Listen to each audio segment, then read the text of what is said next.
order this hearing of the Minnesota Senate Taxes Committee, Wednesday, April 3rd, 8:30 a.m., right on the dot. Our first order of business is adoption of the minutes from Tuesday, March 26th. Are there any corrections to the minutes? Seeing none, without objection, the minutes are approved as presented. The first bill on our agenda is 3475. Members and also members of the audience, we are hearing today proposals for, on behalf of a number of local governments to ask us to consider exemptions for construction materials for local government projects. Most of them are in the form of a refund because the sales taxes have already been paid for the project, and they're coming to us because they actually are exempt, but we need to make sure that they that we can refund them. There are a number of them. They're not all being heard today. There'll be another day that we hear them. We have asked each of the members who are presenting on behalf of their city or local government to limit themselves in presenting the bill to one testifier. So we appreciate that courtesy, and other members who have similar bills also appreciate the courtesy of just having one testifier. It says nothing about the importance of the project. We understand that they that these proposals are very serious to the city, and each one of them is accompanied also, that's one of their requirements, by a revenue estimate, so we now know exactly how much is being asked for to be refunded, in this instance, to be refunded. So we first then welcome Senator Kunesh, who is presenting Senate File 3475 on behalf of the City of Columbia Heights. Welcome to the committee, Senator Kunesh. Thank you, and good morning, Madam Chair and members. The bill before you this morning would exempt the materials, supplies, and equipment used in construction of a new city hall for the City of Columbia Heights. This exemption would be administered as a refund and apply to purchases made for the project between August 31st, 2021 and April 1st, 2024. The new Columbia Heights City Hall is a long-needed project for a suitable facility to serve its residents. As you'll hear from my testifier, the city looked at a number of options over the years, including renovating the old City Hall, which was falling into significant disrepair. Ultimately, to be both fiscally responsible and serve the community, the new City Hall, the city built a new City Hall as part of a public-private development project. This bill is important to minimize the cost impact of this project to the residents. While the city has been proactive and responsible by saving a significant portion of the project funds over several years, this exemption will be important to lessen the overall tax burden on our community, which has a median household income lower than many of its neighboring communities, but still faces similar financial pressures. And Madam President, if you'll permit, I have interim city manager Kevin Hansen to share more about this project. Thank you very much, Senator Kunesh, and we welcome Mr. Hansen, the city manager for Columbia Heights. If you would identify yourself for the record, we're pleased to have your testimony. Thank you, Chair Rest and members of the Senate Tax Committee. It's great to be with you here today.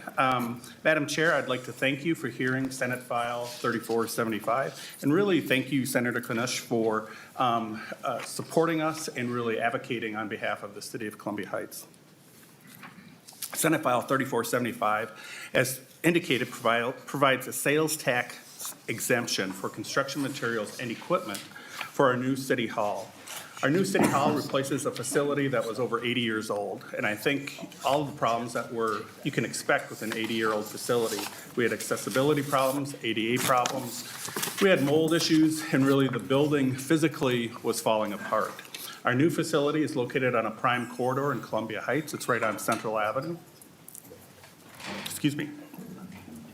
Right on Central Avenue and 40th Avenue. And we were able to bring in other departments. So really as a customer service perspective, it's in a much better location.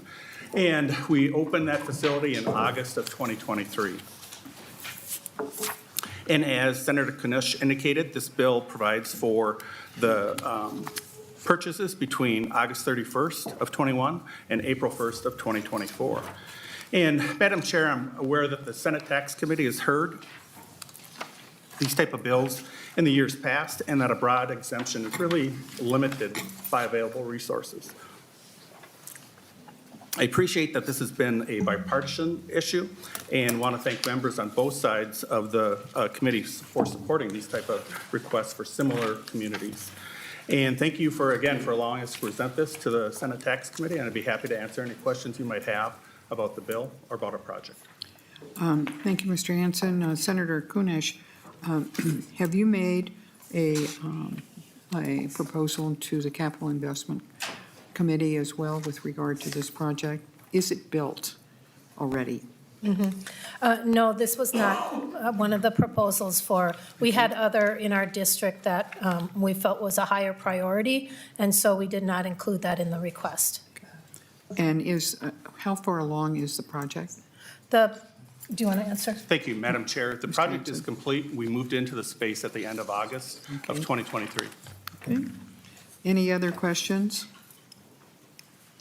Thank you very much, Senator Kunesh, Mr. Hansen. We'll move on. Okay? Thank you. Thank you. Okay, the next, oh, yes, I'm sorry. And Senator Kunesh, without objection, Senate File 3475 is laid over. The next bill is Senate File 3470, another city in your district. Senator Kunesh, you can proceed with Senate File 3470 on behalf of Spring Lake Park. Yep. Thank you, and thank you for having me. These two.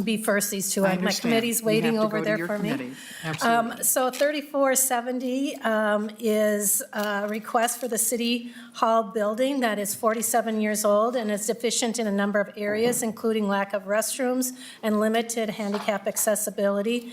It's outdated and inefficient heating and cooling systems, poor exterior insulation, lack of a locker room for the city's female officers, and insufficient building security and more. The total construction cost is $5.9 million, and the city is seeking a general sales tax exemption on construction materials for the project. While Minnesota Statute 297A.70 provides the city a broad exemption from sales tax, claiming the exemption for a construction project is a cumbersome process that adds considerable risk and cost to the contracting process.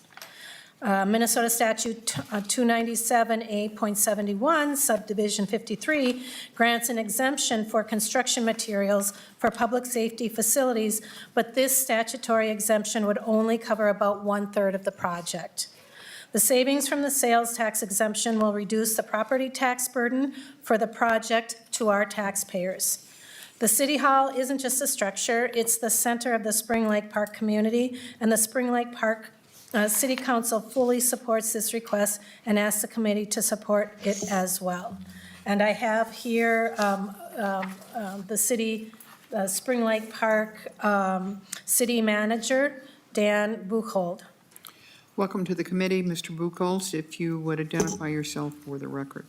And you might, I'm going to be asking the same questions for every project, so you can tell us whether it's been also, our bonding request has been made, and/or whether, how far along the project is, if you will, sir. Thank you. Thank you, Chair Rest, members of the committee. My name's Dan Buchholz. I'm the city administrator in the city of Spring Lake Park, and I'm pleased to be before you today to support Senate File 3470. We did not make a bonding request for this, and we have just started construction of this project. As the senator mentioned, our city hall was built in 1977 in its current location on 1301 81st Avenue.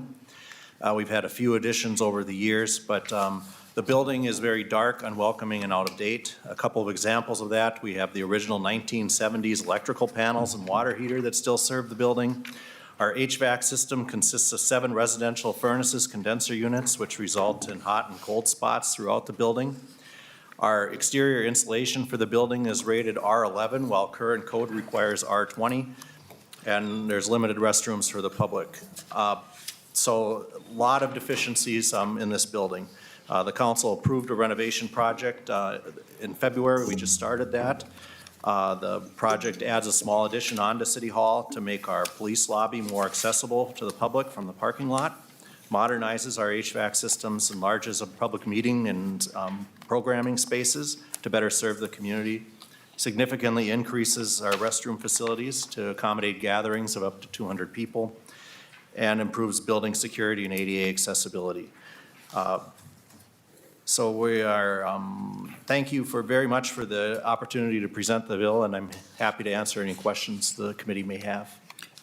The status of the construction to date? They started about a month ago. Okay, thank you. Anyone else? Thank you very much. Thank you, Senator Kunesh, and Senate File 3470 will be laid over. Thank you. Thank you. Next, Senator Dahms. Senator Dahms brings us a proposal on behalf of school district. Senator Dahms. Well, thank you, Madam Chair and members. Senate File 3392 is a request for sales tax exemption on both the Canby School District project and the Tracy School District project. This bill would exempt the materials and supplies used in the equipment incorporated into the construction, reconstruction, upgrade, expansion, renovation, and remodeling of the following projects. The first project that we listed is the Canby Independent School District, which would be partially some new construction and some renovation. The Independent Tracy School District would be some renovation of existing buildings. And so with that, Madam Chair, I'll turn it over to the testifier. Senator Dahms, yes, never mind. Welcome to the committee. I'm just looking back and forth between Tracy and Canby, and if you would explain that as you make your testimony. Who's going to speak? Identify yourself, please, for the committee and for the record. Good morning, Senate's Finance Committee. Madam Chair Rest, thank you for your time this morning.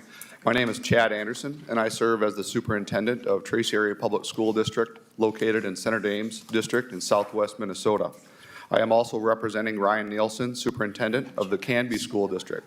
We greatly appreciate the work of Senator Dahms and his authoring of Senate's Finance Bill 3392. I'm here today to urgently advocate for your support of the proposed school facility exemption from sales and use tax as proposed in Bill 3392, as the current landscape of high material and labor costs is significantly impacting both our students and our taxpayers. The Tracy area and Canby School District voter-approved facilities projects have been greatly impacted by unprecedented construction inflation, lack of bidders in southwest Minnesota, and lack of workers and extended timelines for receiving our supplies. Tracy Area Public Schools and Canby Public Schools are both undergoing massive updates to our facilities, which includes HVAC projects, energy management systems, asbestos abatement, boilers, chiller replacements, air handler units, ductwork ventilation improvements, roof enhancements, and sewer piping, just to name a few of the updates to our facilities. Districts are required to follow the MDE review and comment process of using professionals to prepare best cost estimates for the scope of work, get approval from the MDE to go to the voters, set and prepare bond referendum ballot language, tax impacts, stakeholder communications, and et cetera, to get voter approval, and then prepare construction bid documents and seek and receive bids. The financial strains, lack of the workers, and extended timelines all come with extra unforeseen costs to our districts. Without your help, we may be required to make tough decisions on cutting projects, extending our timelines, or making even more reductions to staffing and programs that can directly affect our children. By your passage of the tax exempt for goods and products will go a long way to help our school districts complete this important safety and school improvement projects sought after, such as new doors and door locks for our schools, security cameras, walls in our elementary that extend to the ceiling for safety, and relocation of our school offices to clearly see our front entrances as people enter our buildings. The proposed school facility exemption from sales and use tax offers a viable solution to alleviate many of these challenges by providing a rebate on sales taxes related to facility improvements and construction. This initiative would enable us to prioritize essential products that directly benefit our schools and our taxpayers. The Tracy area and Canby school districts are requesting legislative support for Senate Finance Bill 3392 that would allow for a state sales tax exemption and refund on materials and supplies used to help complete our voter-approved school improvement projects. The legislature has approved this request by school districts in the past and has stepped in when other unforeseen disasters have impacted the usability of our school buildings. Special funding has helped address the damage from floods, tornadoes, and fires. And today's school districts that passed bond referenda in the years of 22 and 23 are faced with new and serious challenges in their efforts to improve the quality and durability of their local schools during an unprecedented construction inflation. Thank you for your time this morning. Also, I'll note that the projects at Canby plan to start in April of this year of 24. In Tracy, we started sewer piping construction in the summer of 23 and are continuing the project for HVAC and air handlers right now and through the summer of 24. Thank you for your time. If you have any questions, you can ask me, Chad Anderson, or Superintendent Ryan Nielsen from Canby. Thank you very much. So the Canby School District project is more recent in terms of the requests that you're making between 23 and 26, and the Tracy one is between 22 and 25. Just That is correct, Madam Chair. okay, just trying to get that straight. And I note on the and is there a bonding request? There is not. And the revenue estimate puts both projects together into one number. But I note that there's quite a big difference in the cost. One, Canby's project cost is estimated to be $29 million, and the Tracy School District, $23 million. Ms. Pollock, do we have any breakdown about how much is for each one? Madam Chair, I defer to Mr. Mumm on that. I'm sorry, Mr. Munn. Madam Chair, no, the revenue estimate conflates the total cost of the exemption for both districts, but I'm sure that they would provide the differentiated numbers if we'd like them to. At some point, that might be important to us. Senator Dahms, we could almost use our whole target up on sales tax exemptions. So we may be looking at ways to our restrictions on just how much we can give to each project in terms of the sales tax refund. It is our intent to act favorably on all of them. May not be able to give everyone the full exemption that they are requesting. So it's my understanding, Madam Chair, you'd like us to get the breakdown of the estimated amount for each district. Yes, sir, Yes. that's what we'd like to have. We'll get that. Any other questions? Seeing none, thank you very much, Senator Dahms, and thank you, sir, for attending too. We're going to still stick with one testifier. Senate File 3392 is laid over. Thank you, Madam Chair and members. That- Thank you. The next bill is Senator Draheim. Senator Draheim brings us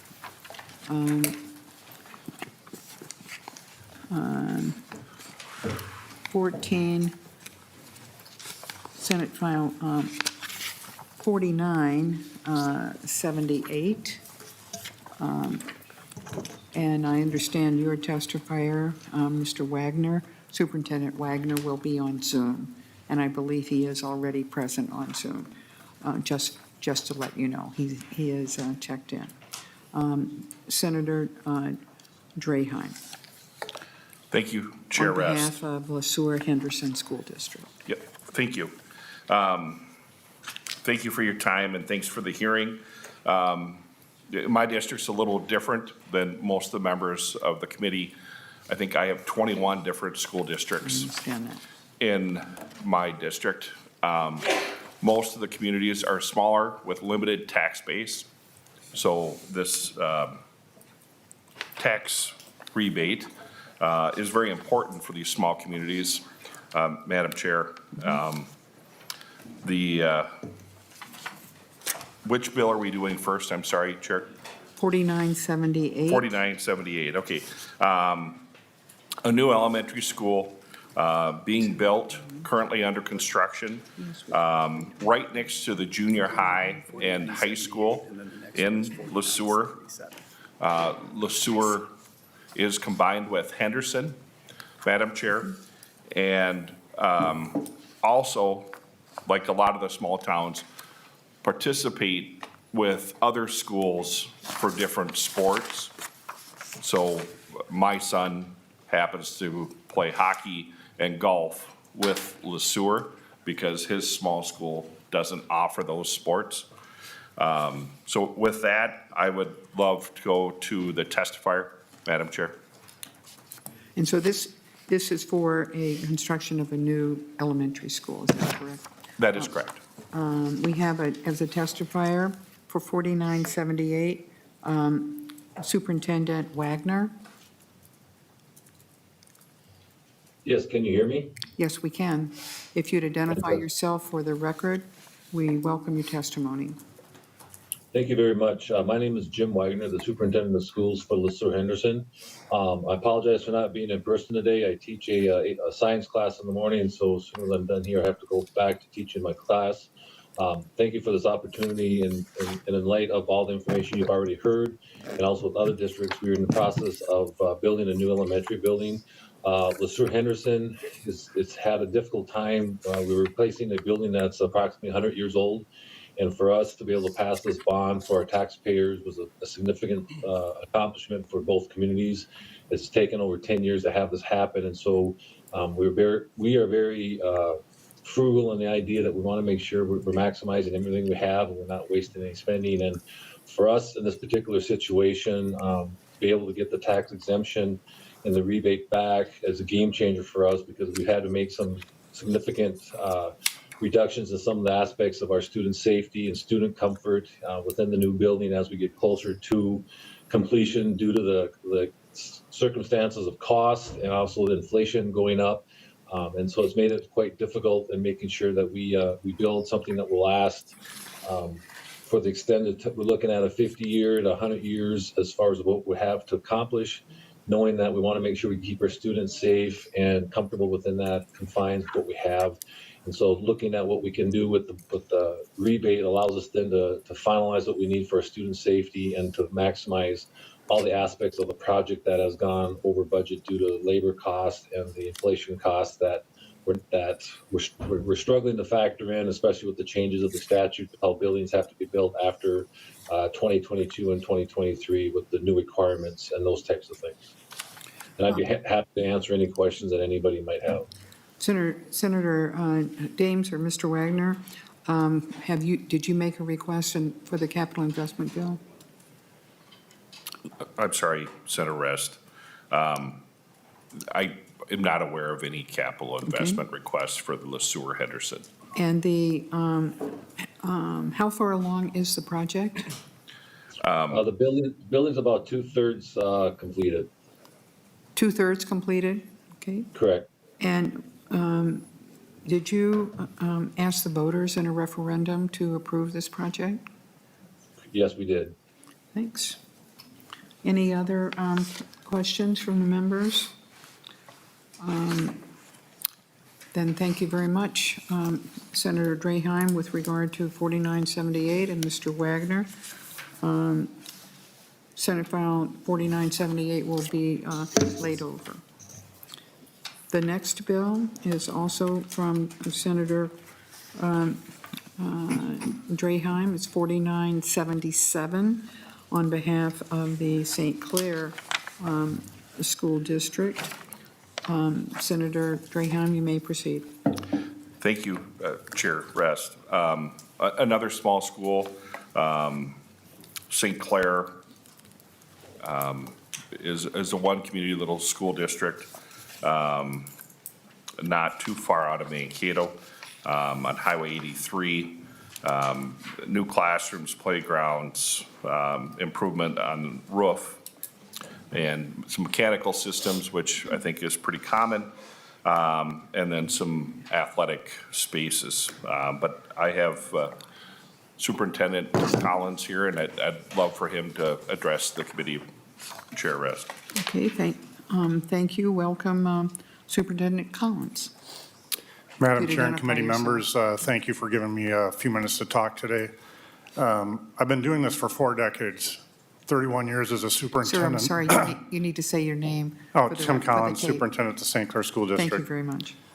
I've been doing this for 4 decades, 31 years as a superintendent, and I just want to let you know as committee members, as I've passed bonds in suburban school districts, outstate school districts, these have been the toughest 4 years of any bond project that we've gone through. In 2022, Senator Tom Bach reached out to me on our project. We looked at a bill at that time.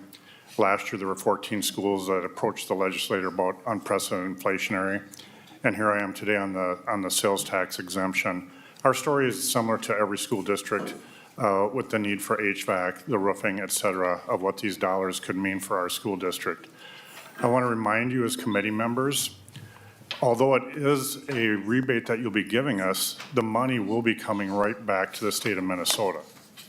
So as we get the dollars back, we have to spend it back on the project. It will go to workers in the state of Minnesota. It will go to supplies in the state of Minnesota. By law, we need to spend it on the project.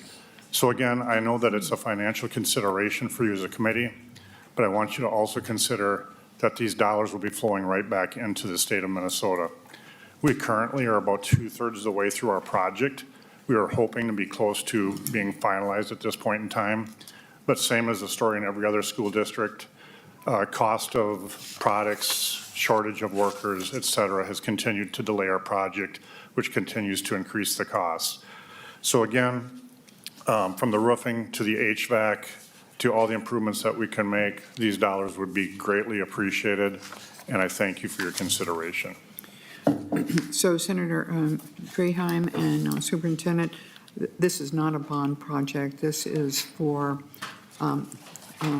additional construction materials for other parts of the building, which has already been built. Is that correct? Yes, it's Or, yes, it's the it's a sales tax. standing building already. Yes, Yeah. sales tax exemption for some of the improvements that we've made, and we're 2/3 done with the project. Okay.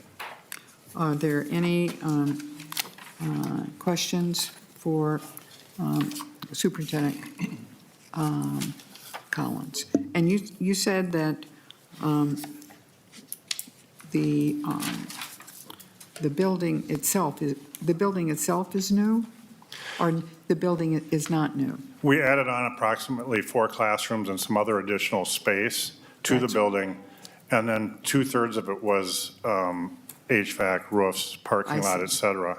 So it's an existing school building that you're asking for improvements Yes, to, which you did not go to the voters for a bond, yes, we did. We bonded $15 million for this project. for these improvements? Yes, And it was approved, yes, back in 2021. okay?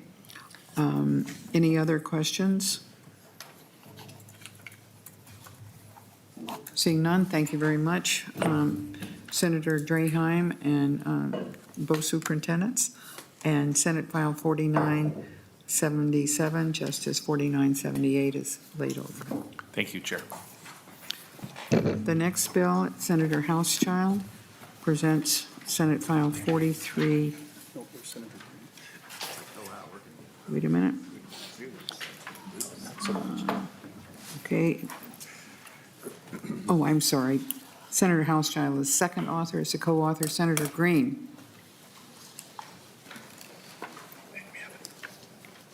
I see it. Senator Housechild, on behalf of Senator Green, offers the A1 amendment. It's in your packets, members. All those in favor, please say yes. Aye. Or aye.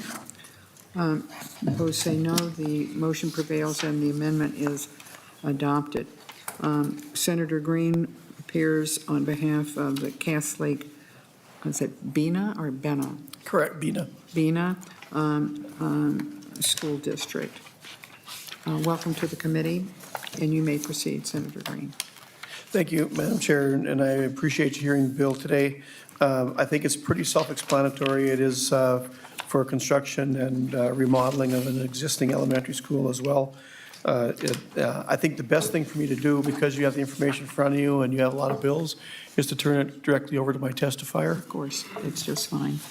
And your testifier is Superintendent Chase. Welcome to the committee. If you'd identify yourself for the record. Bonjour, good morning. My name is Sue Chase. I'm the superintendent at Cass Lake-Bena Public Schools.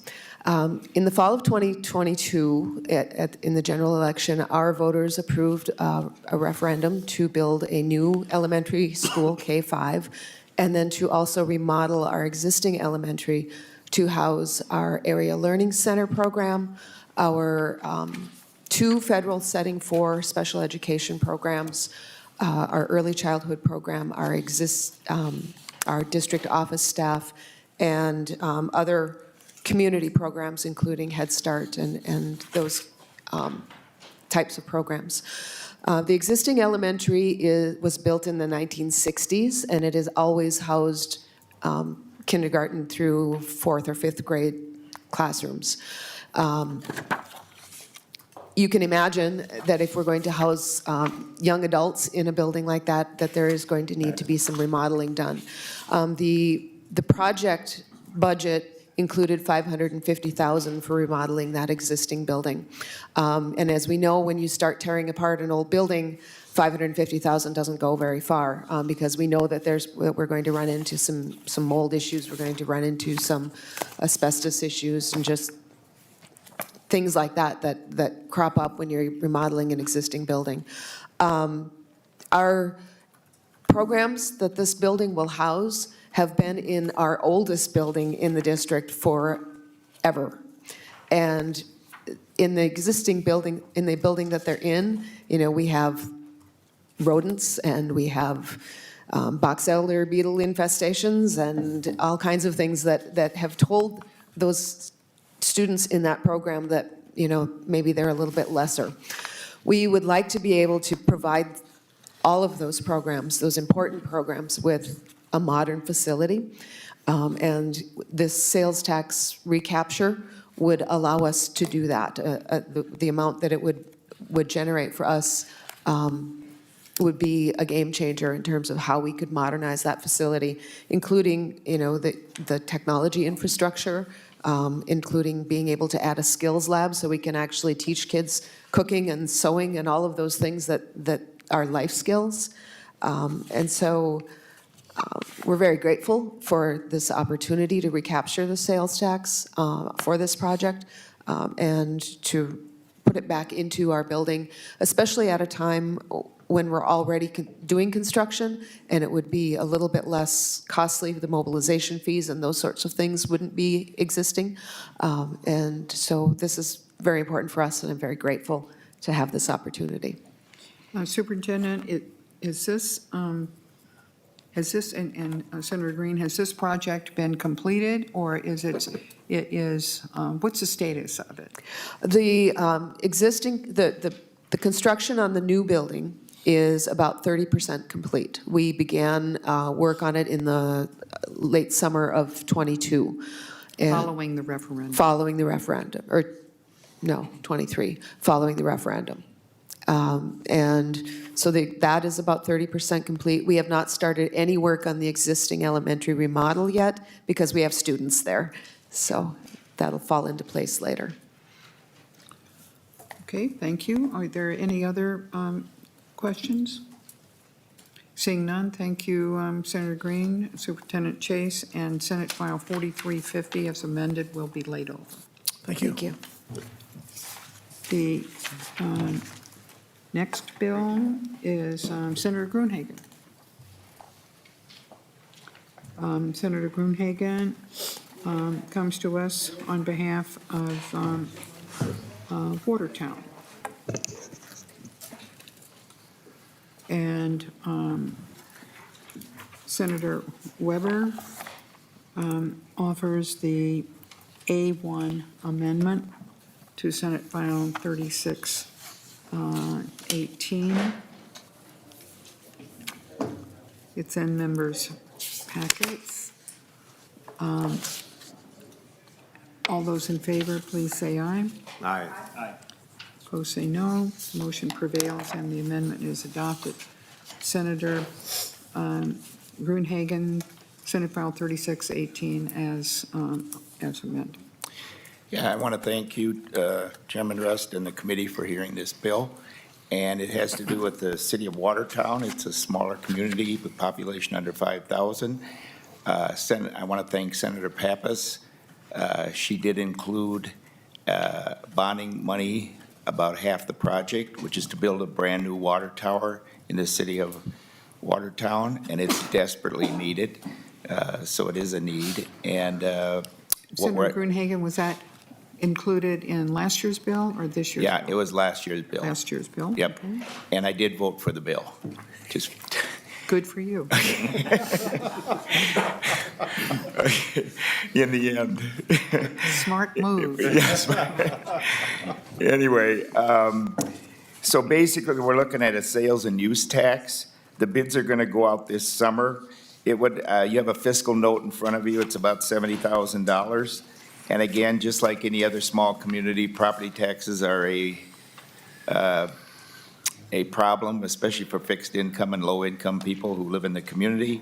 It's a wonderful little community just outside the metro area and very scenic, and I encourage you to visit sometime if you get a chance. With that, I have the mayor, Mike Walters, here to give some testimony in terms of the progress and where it stands right now. Thank you, Senator Gruenhagen.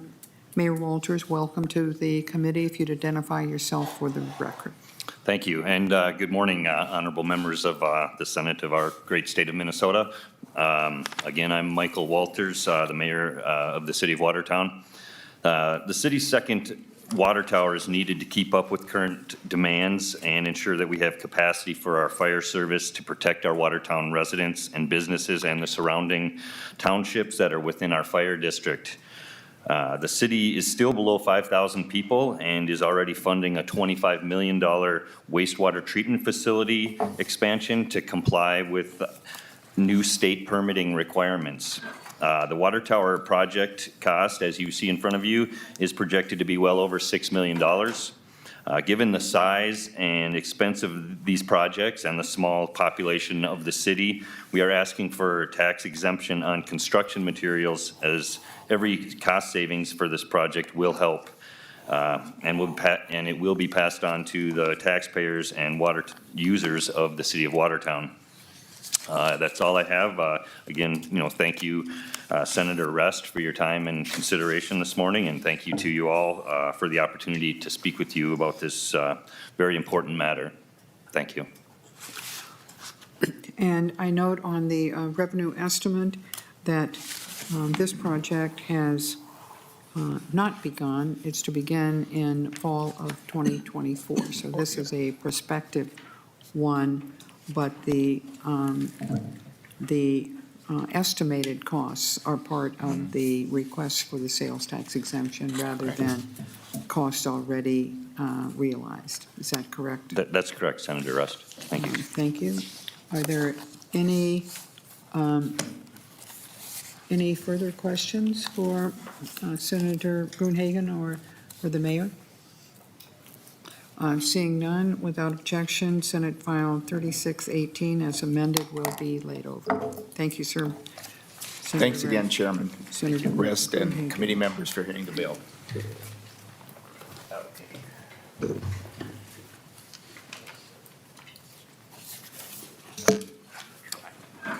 Okay, the next bill, Senator Nelson.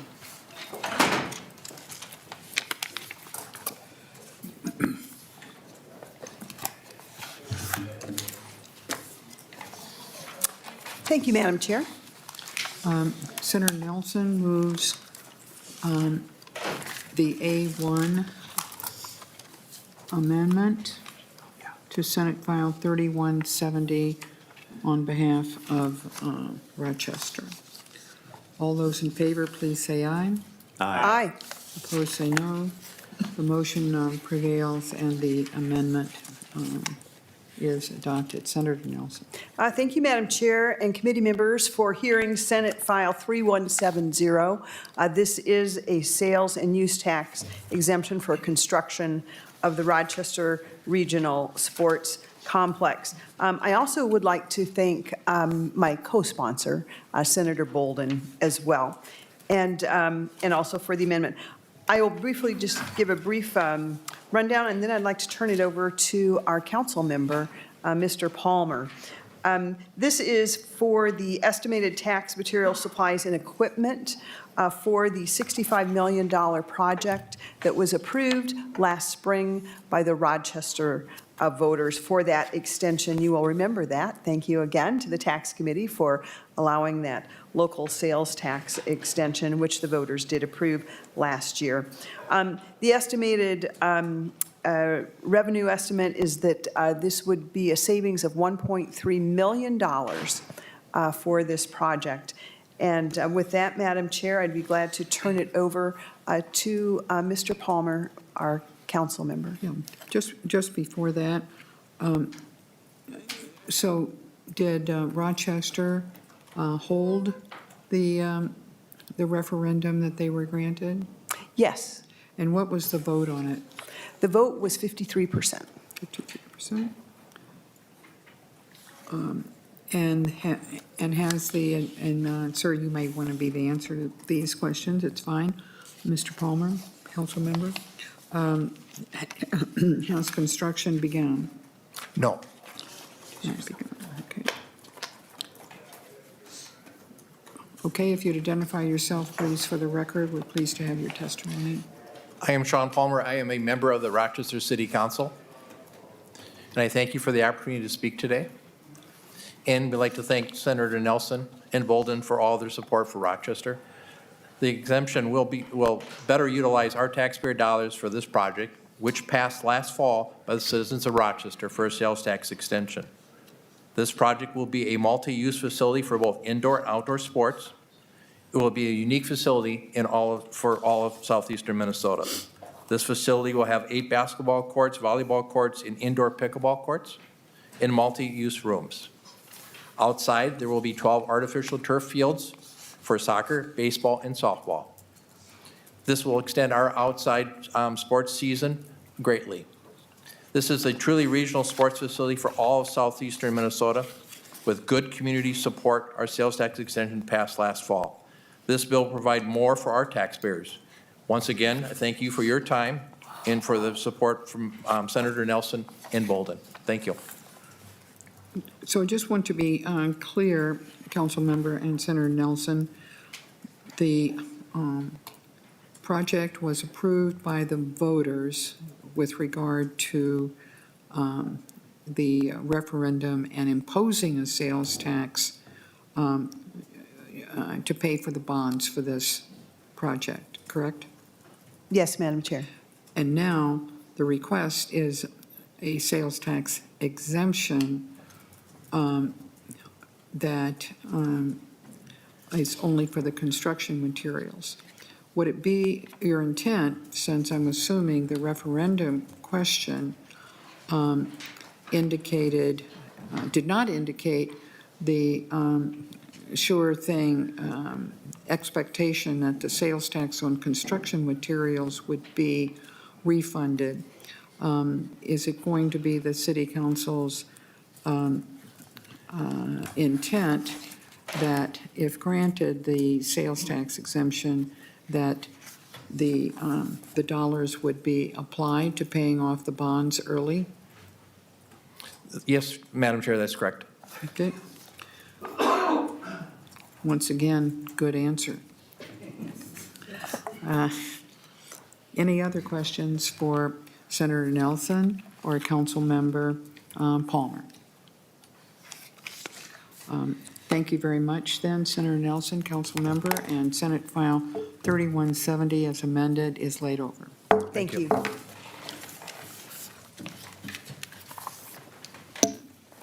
The next bill is Senator House-Childs, Senate File 3752 on behalf of the Lake Superior School District.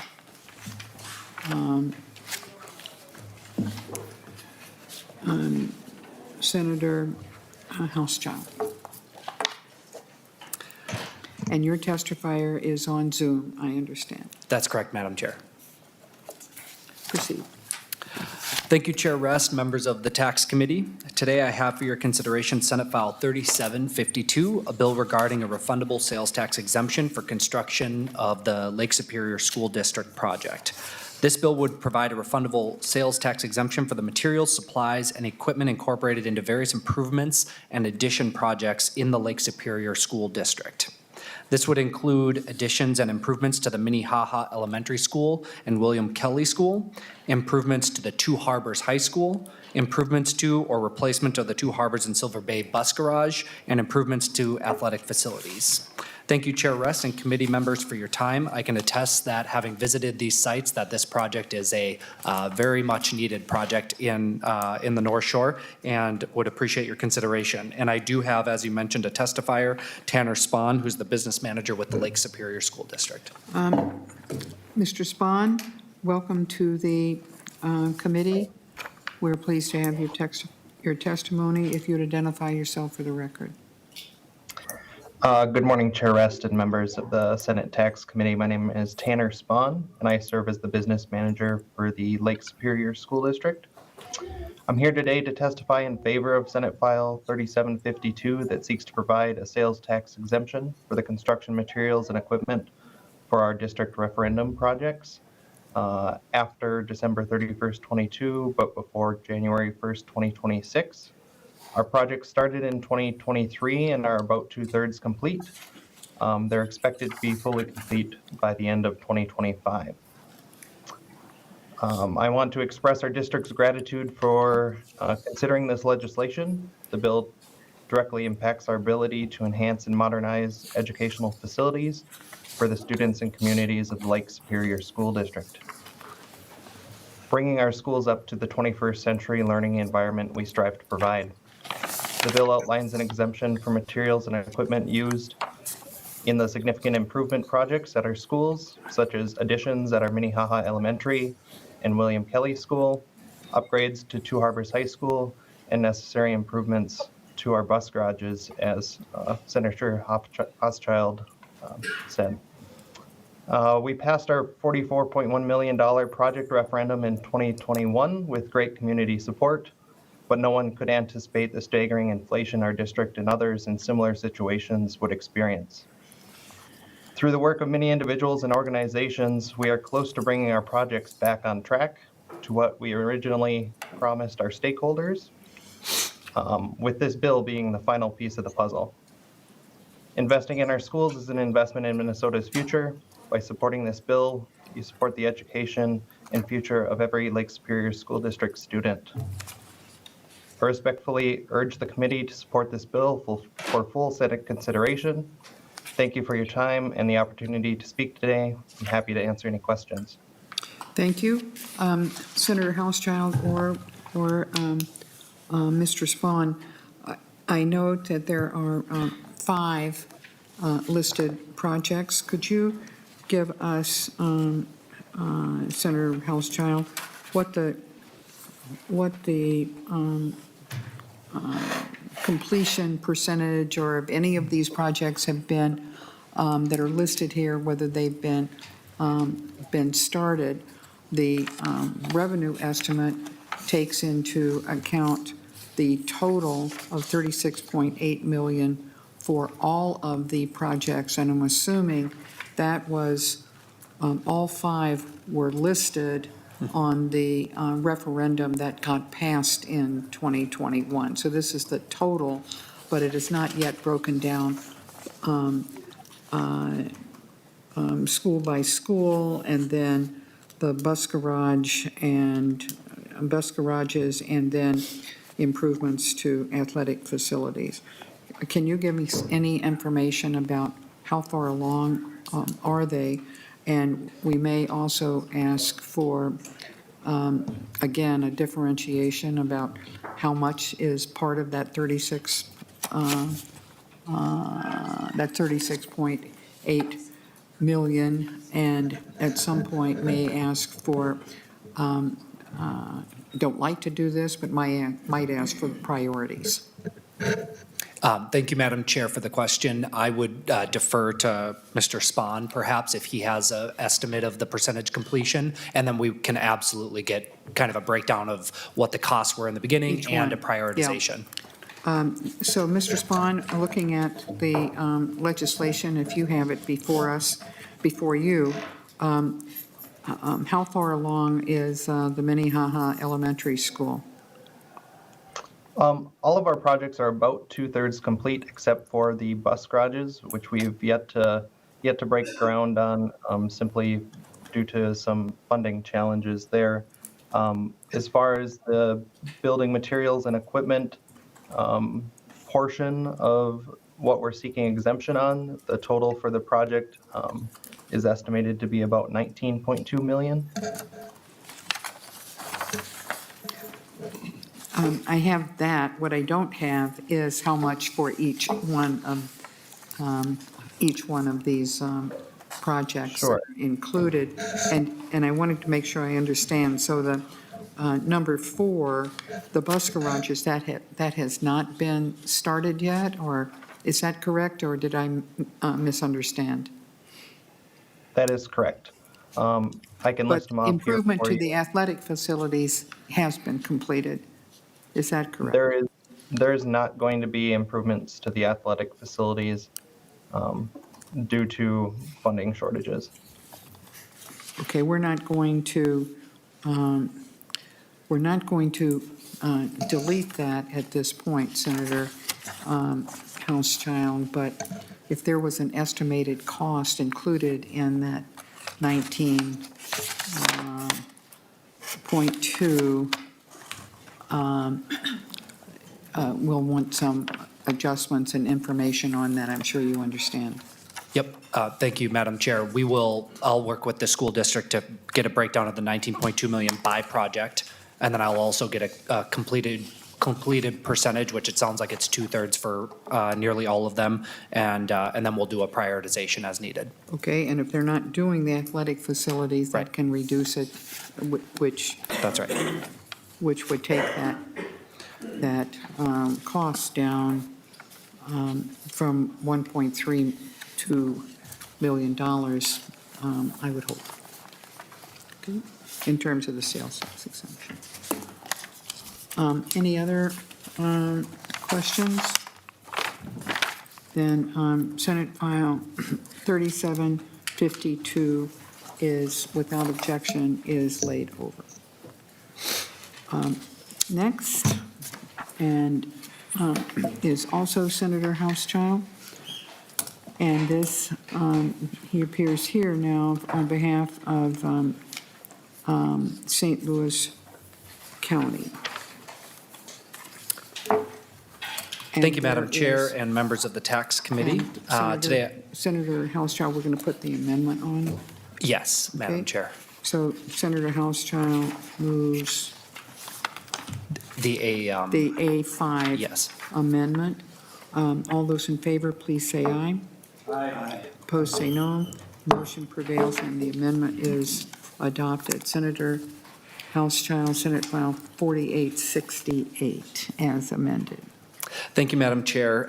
As you mentioned, today I have for your consideration Senate File 4868, a bill regarding a refundable exemption for construction materials used in certain housing developments in St. Louis County. The A5 amendment that we just passed sort of dwindled this eligible projects to a Duluth project and an Ely project in St. Louis County. So And the revenue estimate reflects the decreased costs. Is that correct? that's correct, Madam Chair.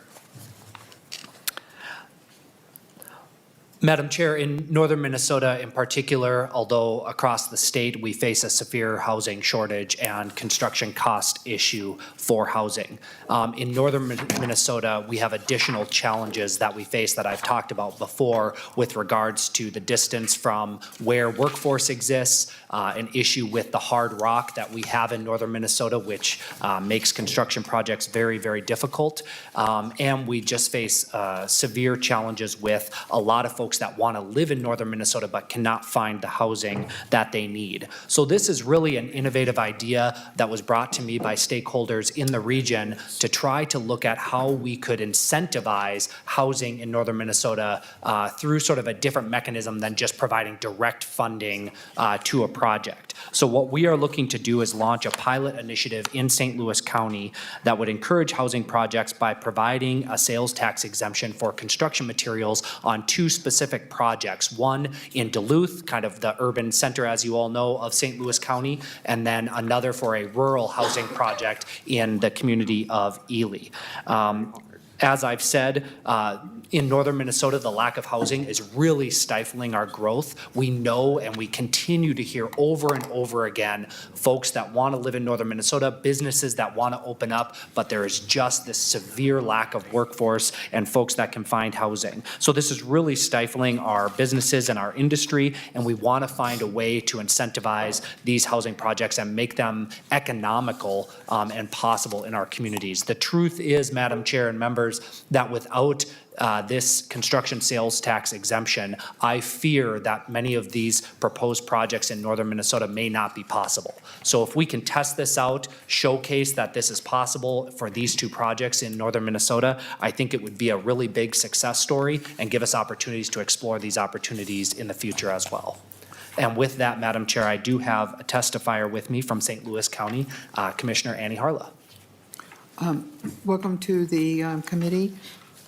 Commissioner, if you'd identify yourself for the record. Thank you, Chair Rest. My name is Annie Harla, and I'm the First District County Commissioner for St. Louis County. I want to begin by thanking you all for your continued support for St. Louis County and a number of initiatives and our partnership with the state and county as your arm of doing a lot of your work, doing our work together. And so I serve as a commissioner representing District 1 in Duluth, which is the central corridor all the way from the shores of Lake Superior at the port up to our airport area. In northern Minnesota, as Senator Housechild said, the lack of housing across our area is a crisis looking at all income levels. We have manufacturers of airplanes, solar panels, healthcare providers, and even county and local governments are having a hard time expanding and finding the workforce that we need. And we also can't, it makes it hard for us to attract workers. We have no place for them to live. That also makes people at higher income levels, and especially lower income levels, find places to live as well too. I'm here today to speak in support of Senate File 4868, which creates a test case for housing development by providing a limited construction sales tax exemption on housing materials for apartments, condominiums, and townhomes across all income levels. I thank especially Senator Hochschild for introducing this bill today. The state, our counties and cities financially support development of all kinds in a multitude of ways. As elected officials, we're looking for different ways to help incentivize businesses to develop in our communities. As importantly, we work together to develop housing. In fact, in Duluth alone, we need at least 1,500 housing units to begin meeting that need, and the 1,500 in a landlocked community. And so when we look at the project that we're talking about today with Incline Village, and also the project in Ely, we're able to look at both an urban core need for Duluth's largest upcoming housing development project, and then in Ely, a really needed project as well too, both rural and urban, a great place to test this out in St. Louis County. In my district, we continue to see that need every day, and this exemption of the bill would do just that. You'll see in your packet that we have letters of support both from the City of Duluth and the Duluth Building and Construction Trades, and we have many more partners that want to sign on, but we can't fill your packets too much for this meeting. And so some experiments will work. We understand that. That's why we do this work. And before they work, we have to be able to test them out. So however we're going to make significant progress in the housing problems in our state and in our community, we need to foster an environment of innovation on many levels to help with this conundrum. This effort does that, and the county and city wholeheartedly support it. I appreciate your time, Senator Rest and members. Thank you very much, Commissioner. Senator Houschild, these are not construction projects of the city, neither one of these two cities. These are private contractors. Is that correct? And this is private property. Madam Chair, thank you for the question. In Duluth, it is a private development. I don't want to say incorrectly with the Ely project. It is my understanding that it is a private development, but I'm hoping I'm not incorrect on that, because I know that the city was very, very involved in the project and was looking at considerations for a possible city development. But I can get back to you with that question. I'm fairly certain it's a private development. And it's not common, but it certainly is, it's not, we've done it before, I'll put it that way. But I would like to know, so I see here on the revenue estimate, Senator Houschild, there are three projects. Which ones are Duluth and which ones is Ely?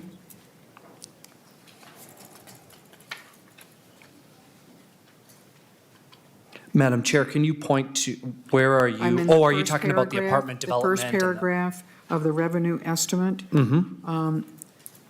It's an apartment development of 50 units, then a condominium development of 25, and it has the term "at least," and then a townhome development. Which ones are where? Thank you, Madam Chair. So this is sort of an all-encompassing parameters for the two projects. And so the project in Duluth would include sort of both the 50 units and the condominiums, townhomes. And then in Ely, it's a apartment complex. So the units. So it's just meant to encompass sort of the holistic projects, the two projects. We have to have some more distinction about which is where, and because it's a big price tag. And I don't see and maybe I'm not following the amendment, but I don't see what the estimated costs it says, Yeah, at the the bottom. Duluth projects are estimated to be 53.6. The Ely ones is at 3 million, so it's really important to say which ones are where. Okay, You know, which one is estimated to be at 3 million and so forth. And these are projects that have not yet been undertaken, is that correct? that's correct, Madam Chair. Okay, so they are not started. Yes. Let's see, what was the other question I have?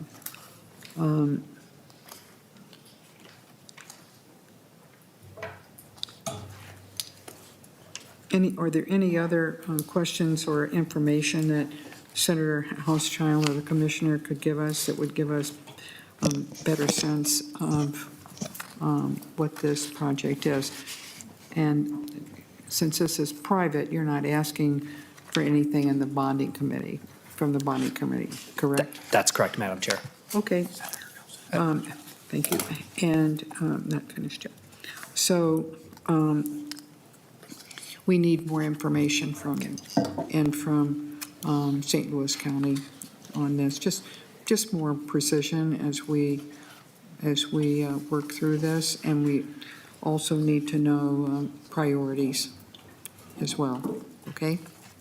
Yes, Madam Chair, I'd be happy to do that, Thank certainly. you very much. Senator Nelson. Oh, thank you, Madam Chair. Senator Hauschild, I applaud your description and recognizing the need and innovative ways to address housing crises. But I too have a couple questions. One is a simple question. Has this been before the Housing Committee? Senator Hauschild. Chair Rest, Senator Nelson, no, this has not been in front of the Housing Committee. Madam Chair? Senator Nelson. Yeah, thank you. I think their insight would be incredibly helpful. I don't serve on that committee, but I've done a lot of things with affordable housing. And I think their insight would be extremely helpful, as well as working with Minnesota Housing Finance, although you would not be seeking housing finance dollars. I think their insight would be incredibly helpful as well. And my question is, because I did note in your description, it's all income levels. And so that does give me a little bit of pause in thinking that we might be asking, in a sense, this particular construction sales tax exemption for townhomes that are $1 million. There's a lot of beautiful land around Ely and Duluth as well. And I just think that's important. And so I was somewhat, I was going to ask you, what's the AMI required for someone to purchase these? But then, of course, it's a private developer. So I guess I'd like more information too, Madam Chair. And one thing that may be helpful is the new state housing tax credit. Also is run through Minnesota Housing Finance, but we passed it out of the tax committee 2 years ago. So there is a bit of that overlay. And I think their guidelines could be incredibly helpful in working with private developers, a state tax credit, and trying to keep housing affordable. So just something to consider. Thank you. Senator Nelson and Senator Hauschild,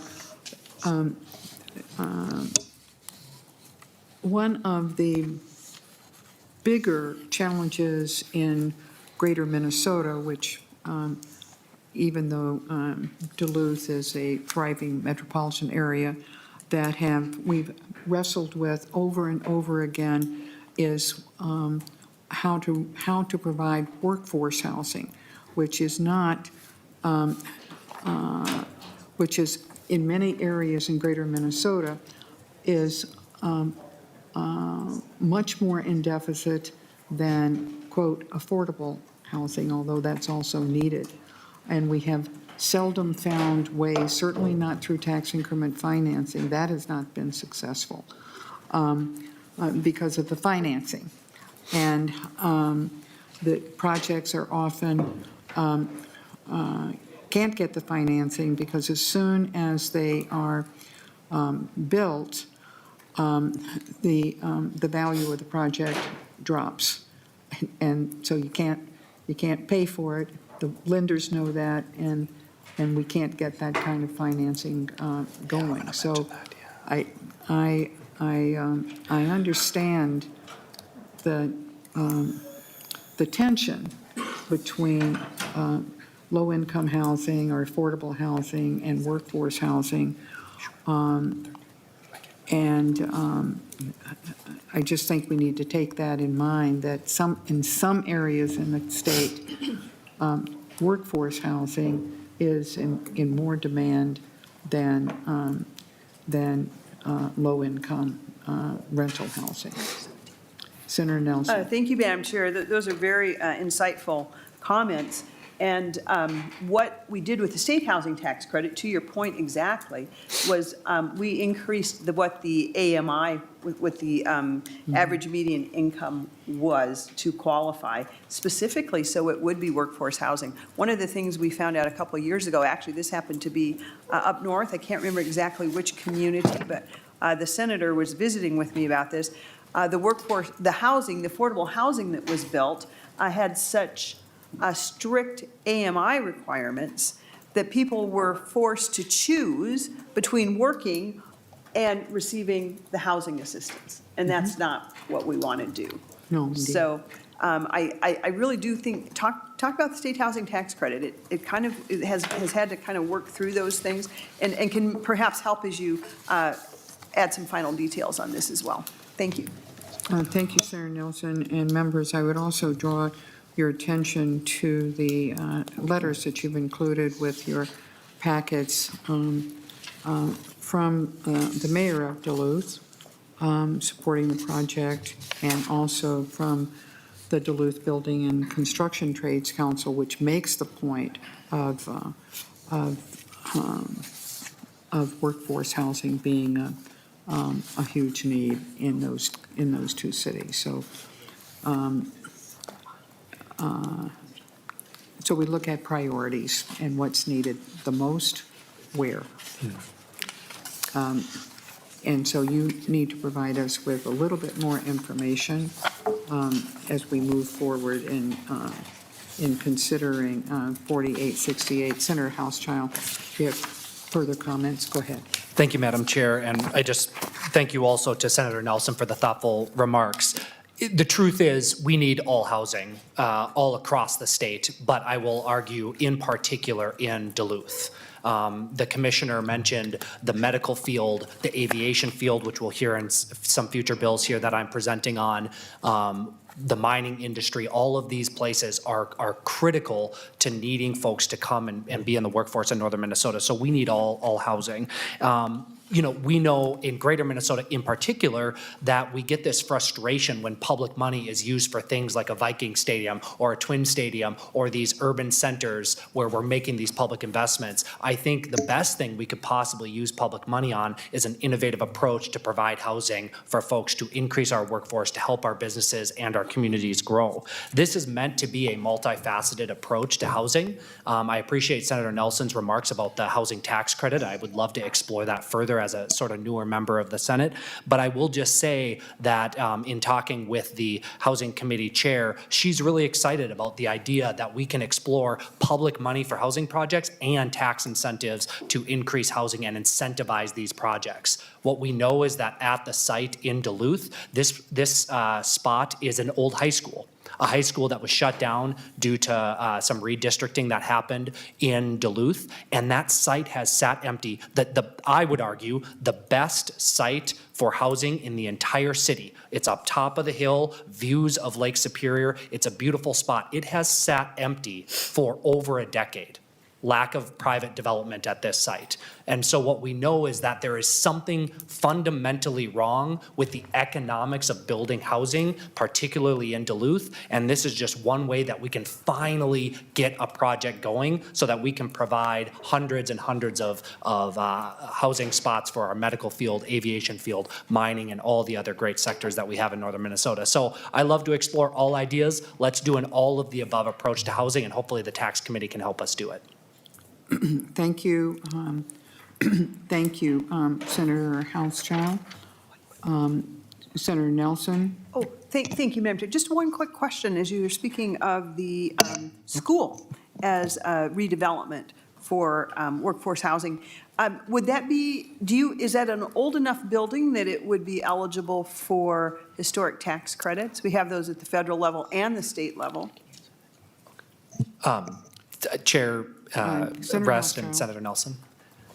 I'm going to defer to the commissioner for that. She actually went to that high school, so. Commissioner? I did.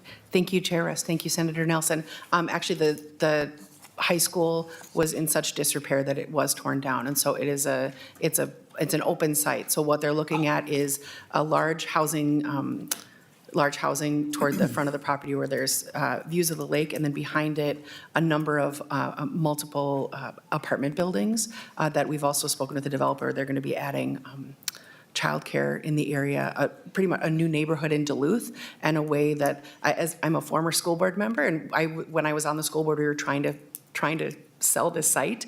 And so to see this in the space that I graduated high school and then tried to sell, and now it's been bought, to see this be developed would be huge for our community in our core. So Thank you. Thank you. Madam Chair. What high school was it? Senator Rest, it was Central High School. Central High School. Senator Weber? Thank you, Madam Chair. I think one of the other things I'd like to mention is that as we talk about the cost of housing, particularly all across the state, but in greater Minnesota, one of the things that as a legislature we could do is help reduce the cost of housing.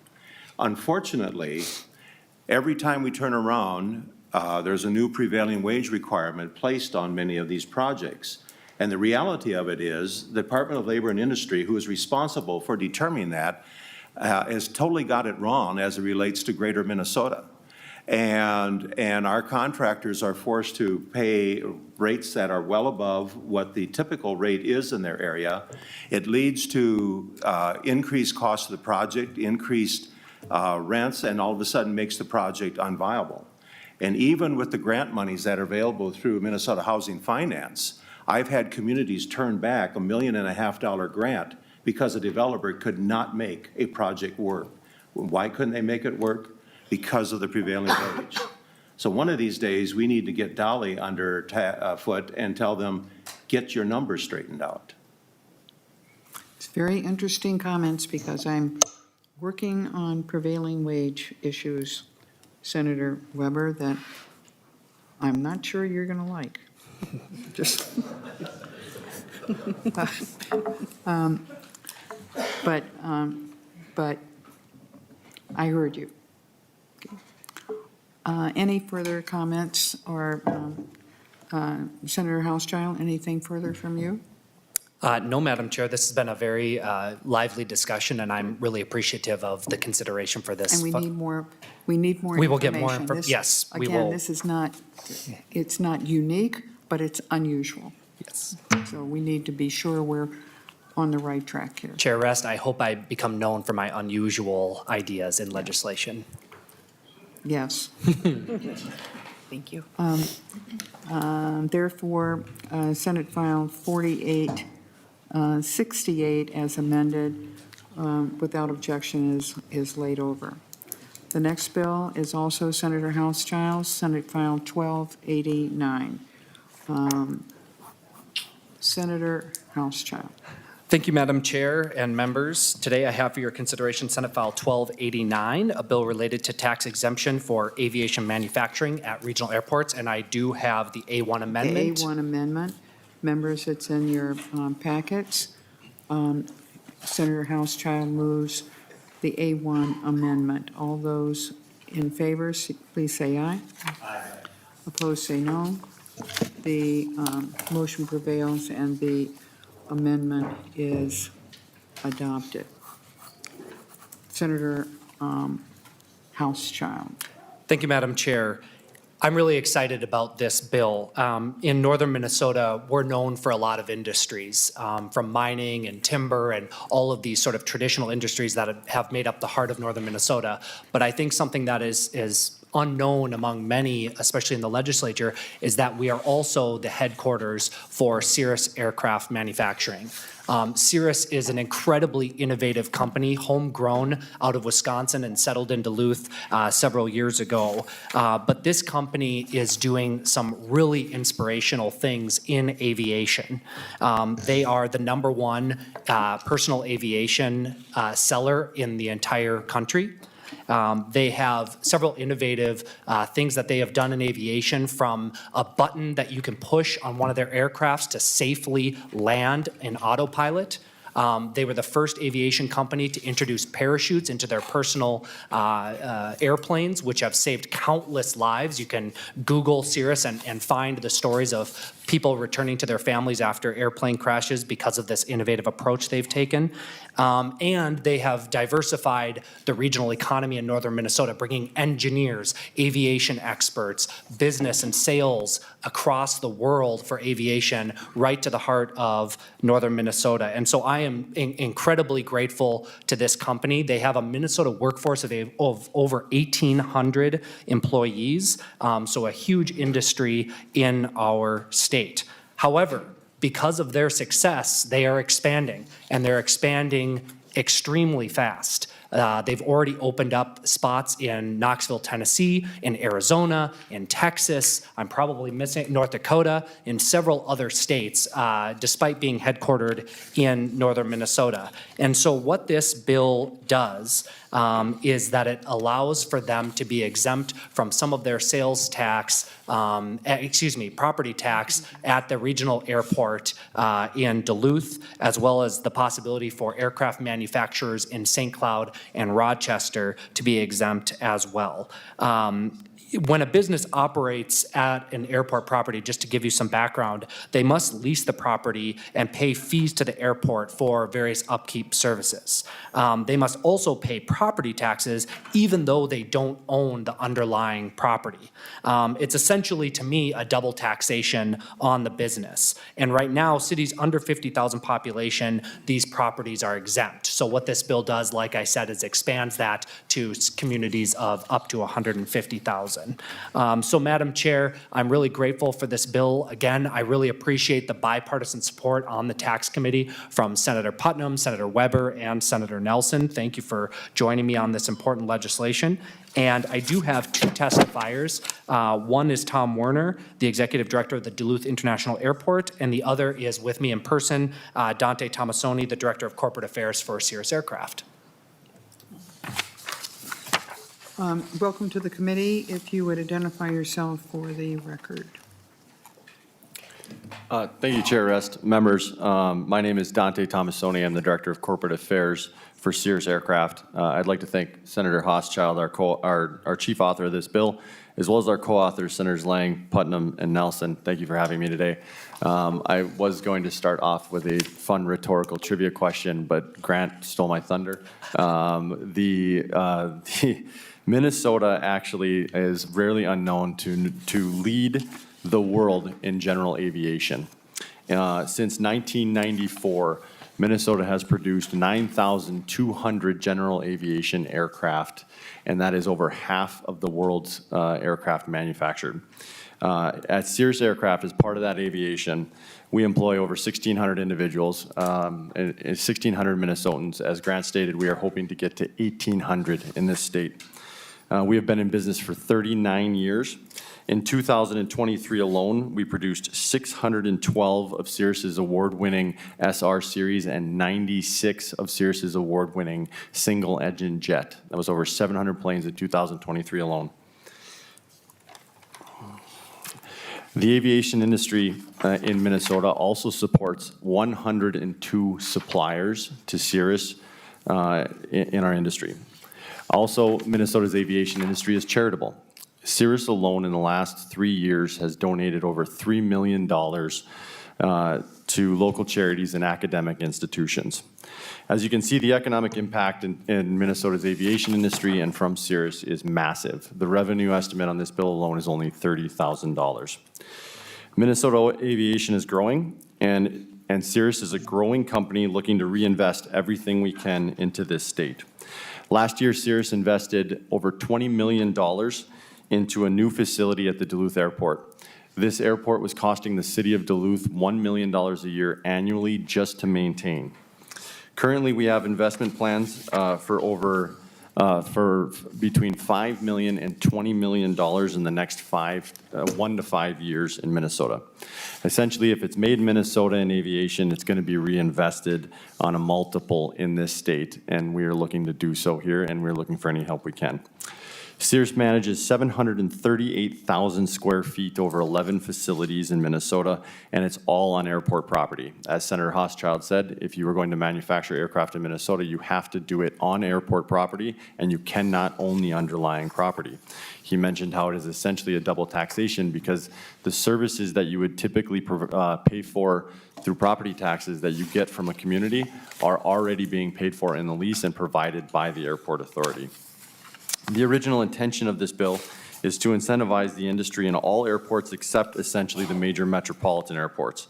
The language in Senate File 1289 simply extends the population cap to account for growth of smaller but regional airports that are actually perfectly tailored for this kind of growth.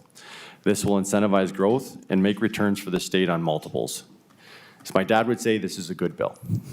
But thank you, Chair Rest, committee members, authors, and co-authors. It's always a pleasure to see you. Okay. I'm looking at the revenue estimate.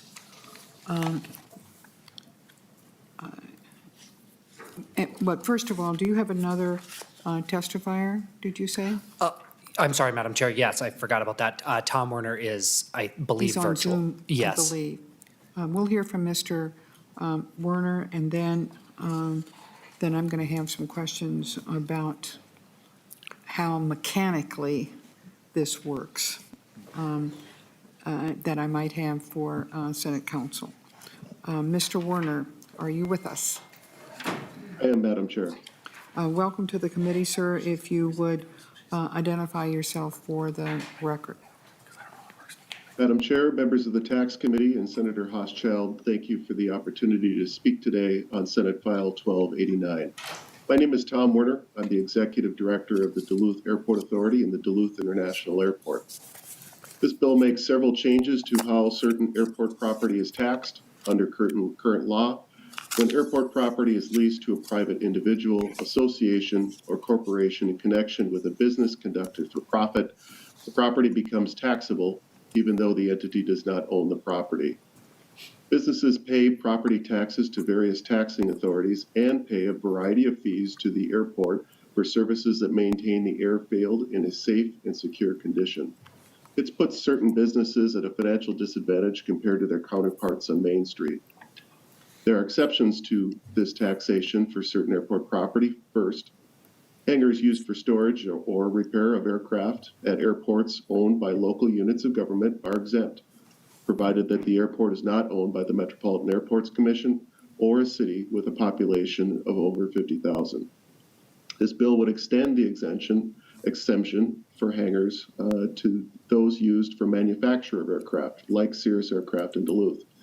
It would also provide a 50% reduction in net tax capacity for hangars used for the manufacture of aircraft and the check-in area at an airport for 12 years, provided that the property is located in an airport owned by a city with a population greater than 50,000 but less than 150,000. I believe this effort would help airports like Duluth retain and attract manufacture and businesses in the aviation and aerospace sector. It's another tool that will help attract aviation supply chain and enabling business that supports Sears Aircraft and other businesses at the Duluth International Airport. The economic impact of the Duluth International Airport's aviation cluster is $760.6 million annually. It supports 6,200 jobs. The impact is second to none outside of the Metropolitan Airports Commission. We have successfully leveraged our aviation infrastructure to create opportunities for businesses and working families throughout the region. The Duluth Airport has strategically positioned vacant property for future development. Having another economic development tool in the toolkit gives us a competitive advantage over our peers around the country, bringing additional jobs to our region. Madam Chair and members of the committee, thank you for your consideration of this important bill. Thank you very much, Mr. Werner. Senator Hauschild, who does own the property? Madam Chair, the Duluth International Airport. And they themselves are tax exempt? Madam Chair, that is Airport property my understanding. that's owned by a public entity is tax exempt, property tax exempt. And what cities, Senator Hauschild or council, are over 50,000? Or would this provision only apply to Cirrus and Duluth? Madam Chair and members, this proposal would also impact any property that is leased or used for the identified purposes in Rochester and St. Cloud. So it would not be limited to just Duluth. Okay, this is not, sometimes we write the language so that it really, we can't name anybody, but we make it so that it clearly only applies to one, but this would apply to St. Cloud and Rochester, neither of which are part of the MAC system, correct? Thank you, Madam Chair. That's correct. And I do want to just say that it didn't make it in the packets in time, but the St. Cloud Airport did provide a letter of support as well. Okay, that's on you, Senator Hauschild. Certainly, Madam Chair. I Okay. admit that. Yes, that's why I'm letting you know. That's why we have deadlines. Yes. The revenue estimate says that by reducing the net tax capacity, by giving the tax break, that it would reduce the statewide commercial general tax, but for them, on eligible property, so we're saying on them. But it would not reduce the total of the general sales tax statewide. It would just be spread on other, it would either be adjusted or it would be spread on other, to be spread on other properties. The same thing with the local property tax, which would be affected. It would be shifted onto other properties in Duluth that pay local property taxes, and it would have an impact, not particularly large, but I think it says $30,000 on an increase in, therefore, in homeowner property tax refunds.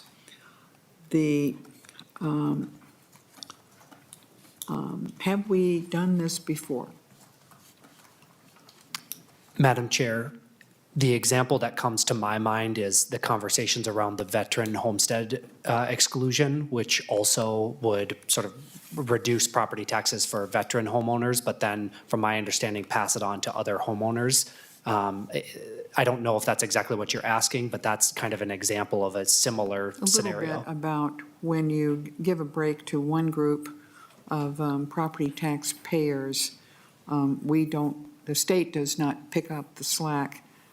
Other property tax payers, other property tax payers do. This is not going into effect for until 26, 27. And the $30,000 there that I see is probably the impact of the property tax refund for homeowners. So otherwise, what the bill does is shift who bears the burden. Am I getting that? So who bears the burden? And only to the extent of $30,000 does the state bear the burden by the refunds that would be available for property tax payers, homeowners in Duluth. There are letters in the packets from Mayor Reinert, and also a handout from Cirrus and aircraft. Are there, Senator Miller? Thank you, Madam Chair. Senator Hauschild, in your opening remarks, you had mentioned that there's a significant amount of expansion happening within Cirrus, which is fantastic. But it sounded like a lot of that expansion is happening in other states. Mr. Tomasoni, why is there so much expansion going on outside of Minnesota in other states and not here in Minnesota? Mr. Tomasoni? Senator Rest, or Chair Rest, Senator Miller, some of it is geographical in nature. Some of it is simply because we have service centers that are growing to serve our airplanes that expand outside. Some of it is because there are more incentivized opportunities in other states for expansion, and some of it is due to labor as well. But our headquarters is in Minnesota, and our preference is to be here. So, Madam Chair. Senator Miller. Mr. Tomasoni, so some of that expansion that's happening in other states, is some of that manufacturing expansion, or is it all service related? Mr. Tomasoni? Chair S. Senator Miller, it is, as of right now, it is all service related. Okay, thank you. Senator Putnam?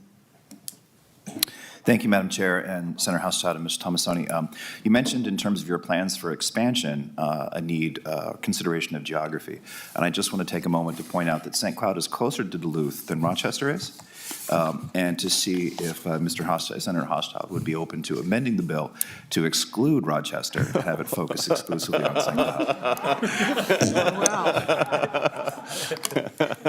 I think that kind of goes in the category of talking about prevailing wage. Senator Putnam? Chair Rest, if I might, ahead. and Senator Putnam, I think I'm going to amend the bill to just be Duluth for now. Are there other questions for the testifiers or for Senator Hauschild on Senate File 1289? Seeing none, without objection, Senate File 1289 as amended is laid over. Thank you very much.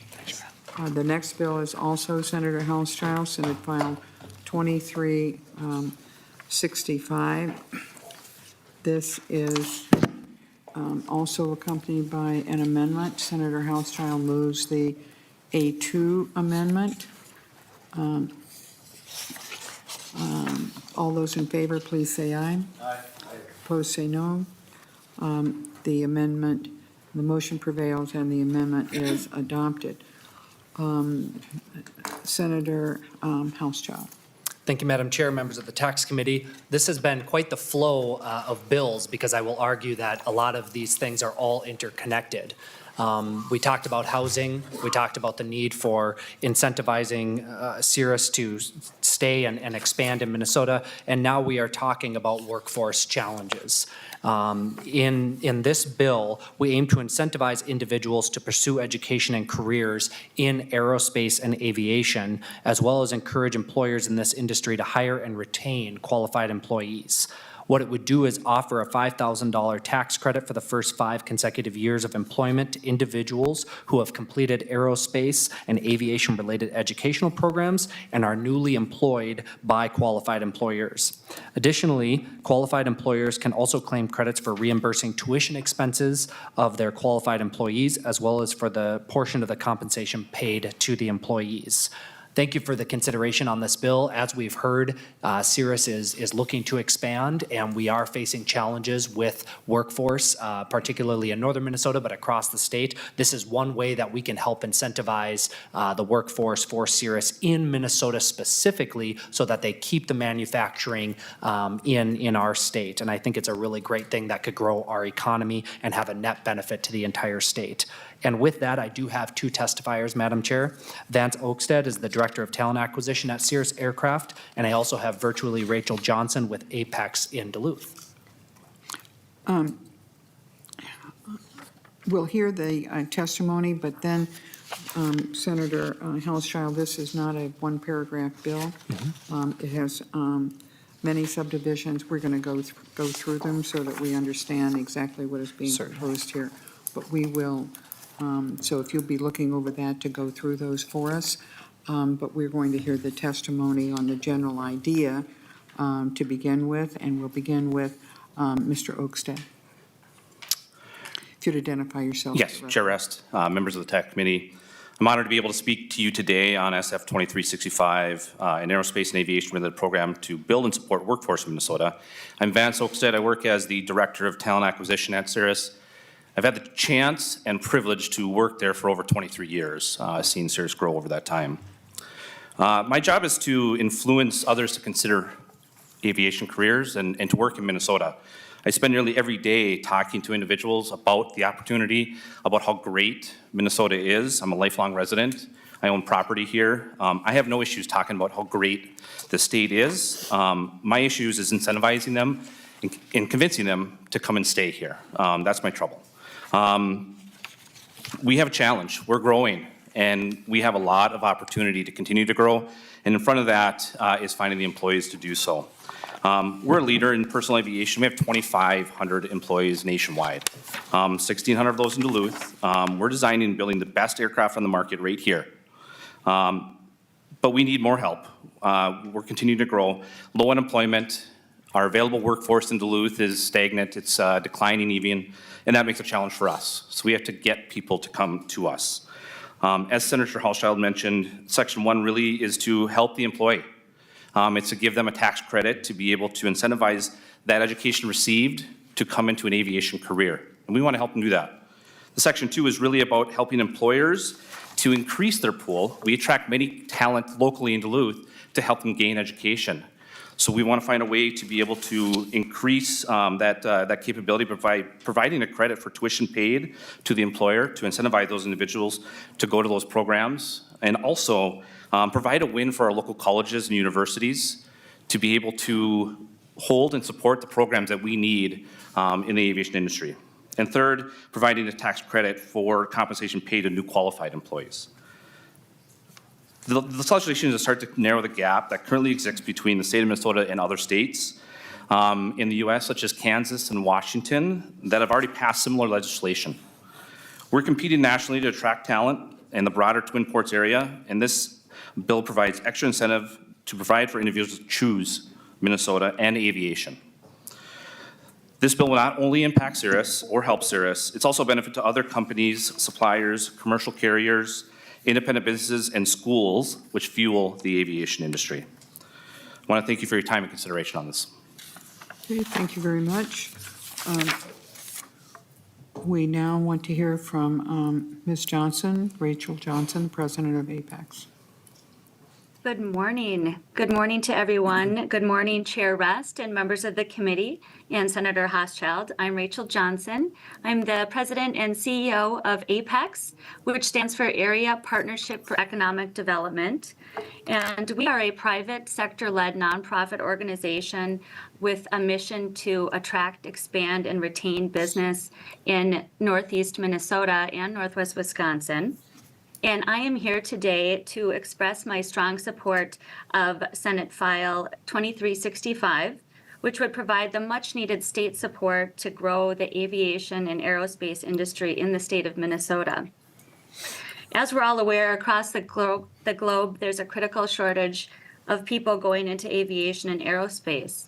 And in Minnesota, it's hampering the growth of our aviation and aerospace sector, a sector that we have proudly grown, as you have heard, over the last 3 decades. And the example that we've heard a lot about today with Cirrus and its headquarters being in Minnesota and its suppliers that surround it here in the region, they're some of the largest private employers in our region, and they are poised to grow, and they have this impediment to growth. So we must retain being competitive with other states in our ability to manufacture aircraft. And these simple incentives, as outlined in this bill, will assist us in attracting and retaining workforce in this growing sector.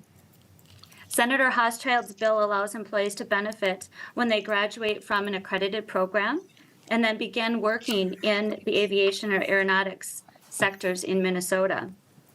This helps to offset the costs that a student incurs when training in the field, and will help ensure that Minnesota's workforce remains competitive and adaptable as the changing needs of the industry. So I thank Senator Hochschild for bringing this legislation forward, and I appreciate the Senate Tax Committee considering this legislation. Thank you. And thank you, Ms. Johnson. Questions on the proposal? The very first one that caught my eye, by the way, is on line 123, a federal form 1099, which I understand is corrected in the amendment, generally indicates an independent contractor, and then the rest of that section goes on to describe employees, which are a different classification of worker.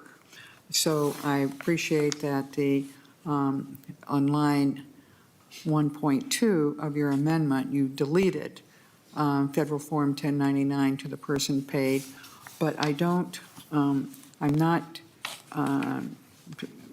don't have memorized or know what section, I'm asking on council now, on 1.3 of the amendment, section 6041 of the IRC and 6051, so that somebody who has to return, has to file a return to the one or a statement relative to the other section of the Internal Revenue Code. Could you just give us a general description of what those two sections are? Madam Chair, yes, the those sections of the Internal Revenue Code pertain to an employer's requirement to file what is known as the 1099 form. That's section 6041. And then section 6051 is the requirement to provide a statement of wages to employees, the W-2 that we commonly think of. So what kind of workers would be 1099 recipients that are independent contractors, as we understand them now? And we have a lot of discussions going on about misclassification of workers now, sometimes to their benefit if they want to request that, and sometimes to their detriment if they're acting like under the rules of being an employee, but not paid that way. Particularly their withholding taxes and payroll taxes are not deducted from their paychecks. They're responsible for paying for them themselves, if indeed they even file a tax return. So we're looking at that very carefully, those issues very carefully this year. And so I look at, in the bill, Senator Hochschild, the definitions section, and I did say at the beginning that I would ask you to go through this because I think those terms and those definitions are very important ones. And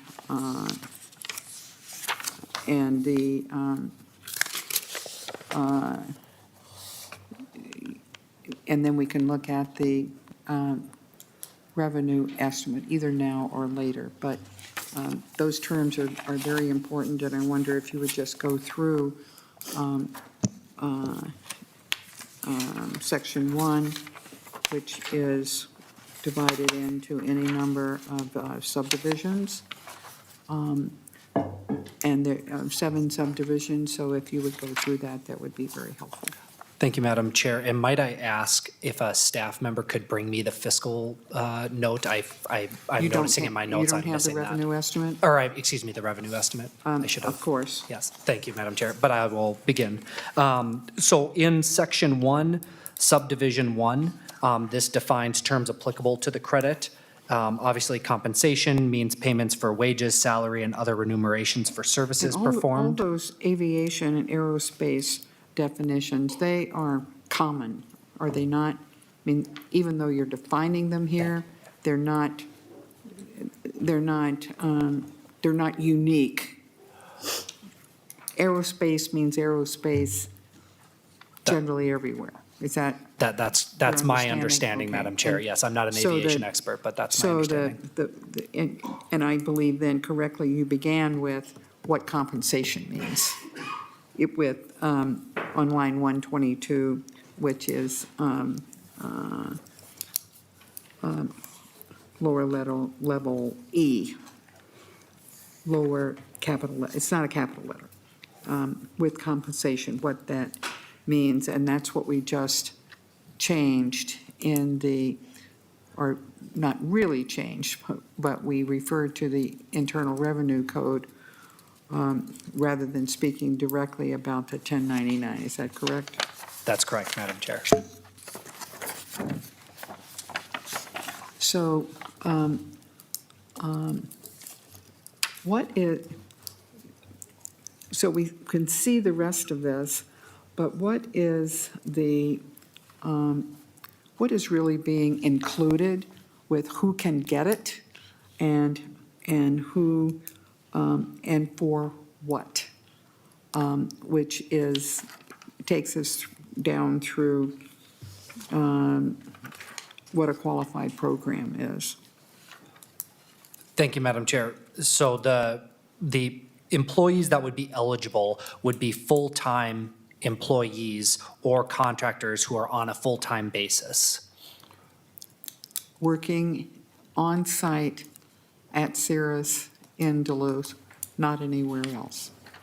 Madam Chair, I believe it would be a Minnesota statewide. So if Cirrus had employees working elsewhere, it's possible that they would be eligible outside of Duluth. So it's particular to the company, not to the location? Or it's in-state, it's for Minnesota taxpayers? Yes, Madam Chair. And when you get to subdivision 2, generally, I see the $5,000 credit for these employees. How much does that training usually cost, and how long does it last? Madam Chair, I may defer to my testifier, Mr. Oakstead, Sure. to provide Mr. some Oakstead. feedback. Madam Chair, thanks for the question. That's a fairly variable question in sense of what it is. Many of our core trainings can be either upfront for individuals that are less talented, starting out their careers, and those can be also on the job that we have there. So salary invested to those individuals on average for people that are underskilled, meaning they don't have much talent, can be upwards of $2,000 a week to be able to support their efforts, either with instructors, facilities, and also the just direct training and salary for themselves.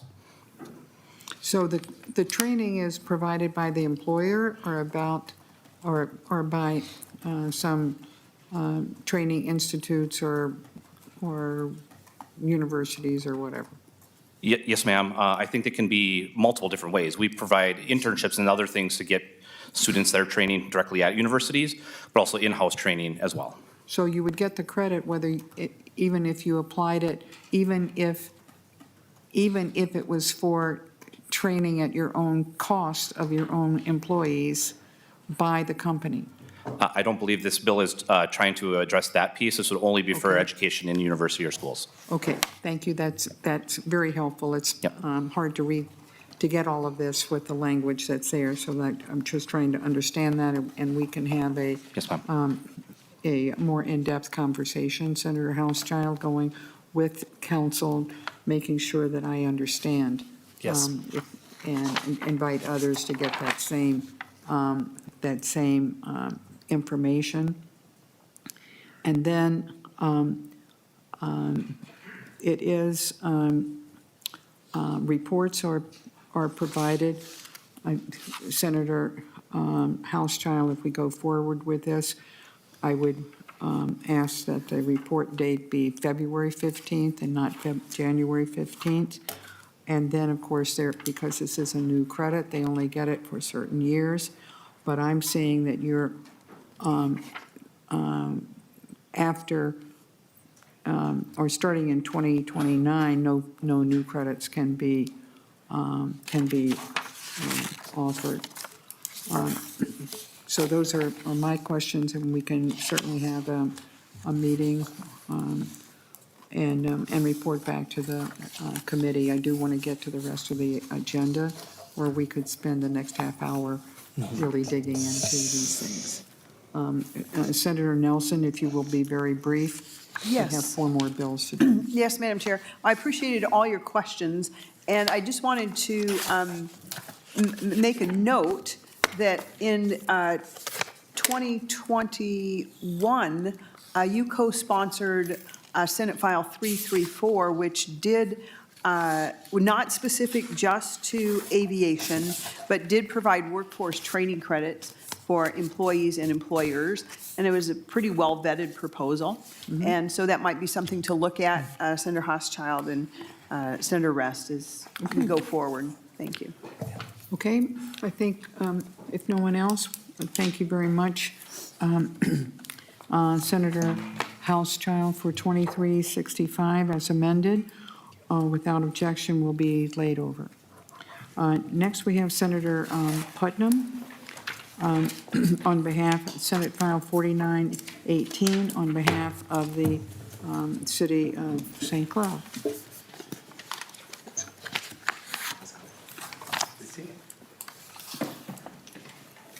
Senator Putnam offers the A2 amendment. All those in favor, please say aye. Opposed, say no. The motion prevails and the A2 amendment is adopted. Senator Putnam, Senate File 4918 as amended. Thank you, Madam Chair, and thank you, members, for this opportunity to talk about this important issue. In the interest of time, I'll just briefly talk about the bill and then let our friend, the Mayor of St. Cloud and former Senator, Dave Kleiss, talk through its more concrete details.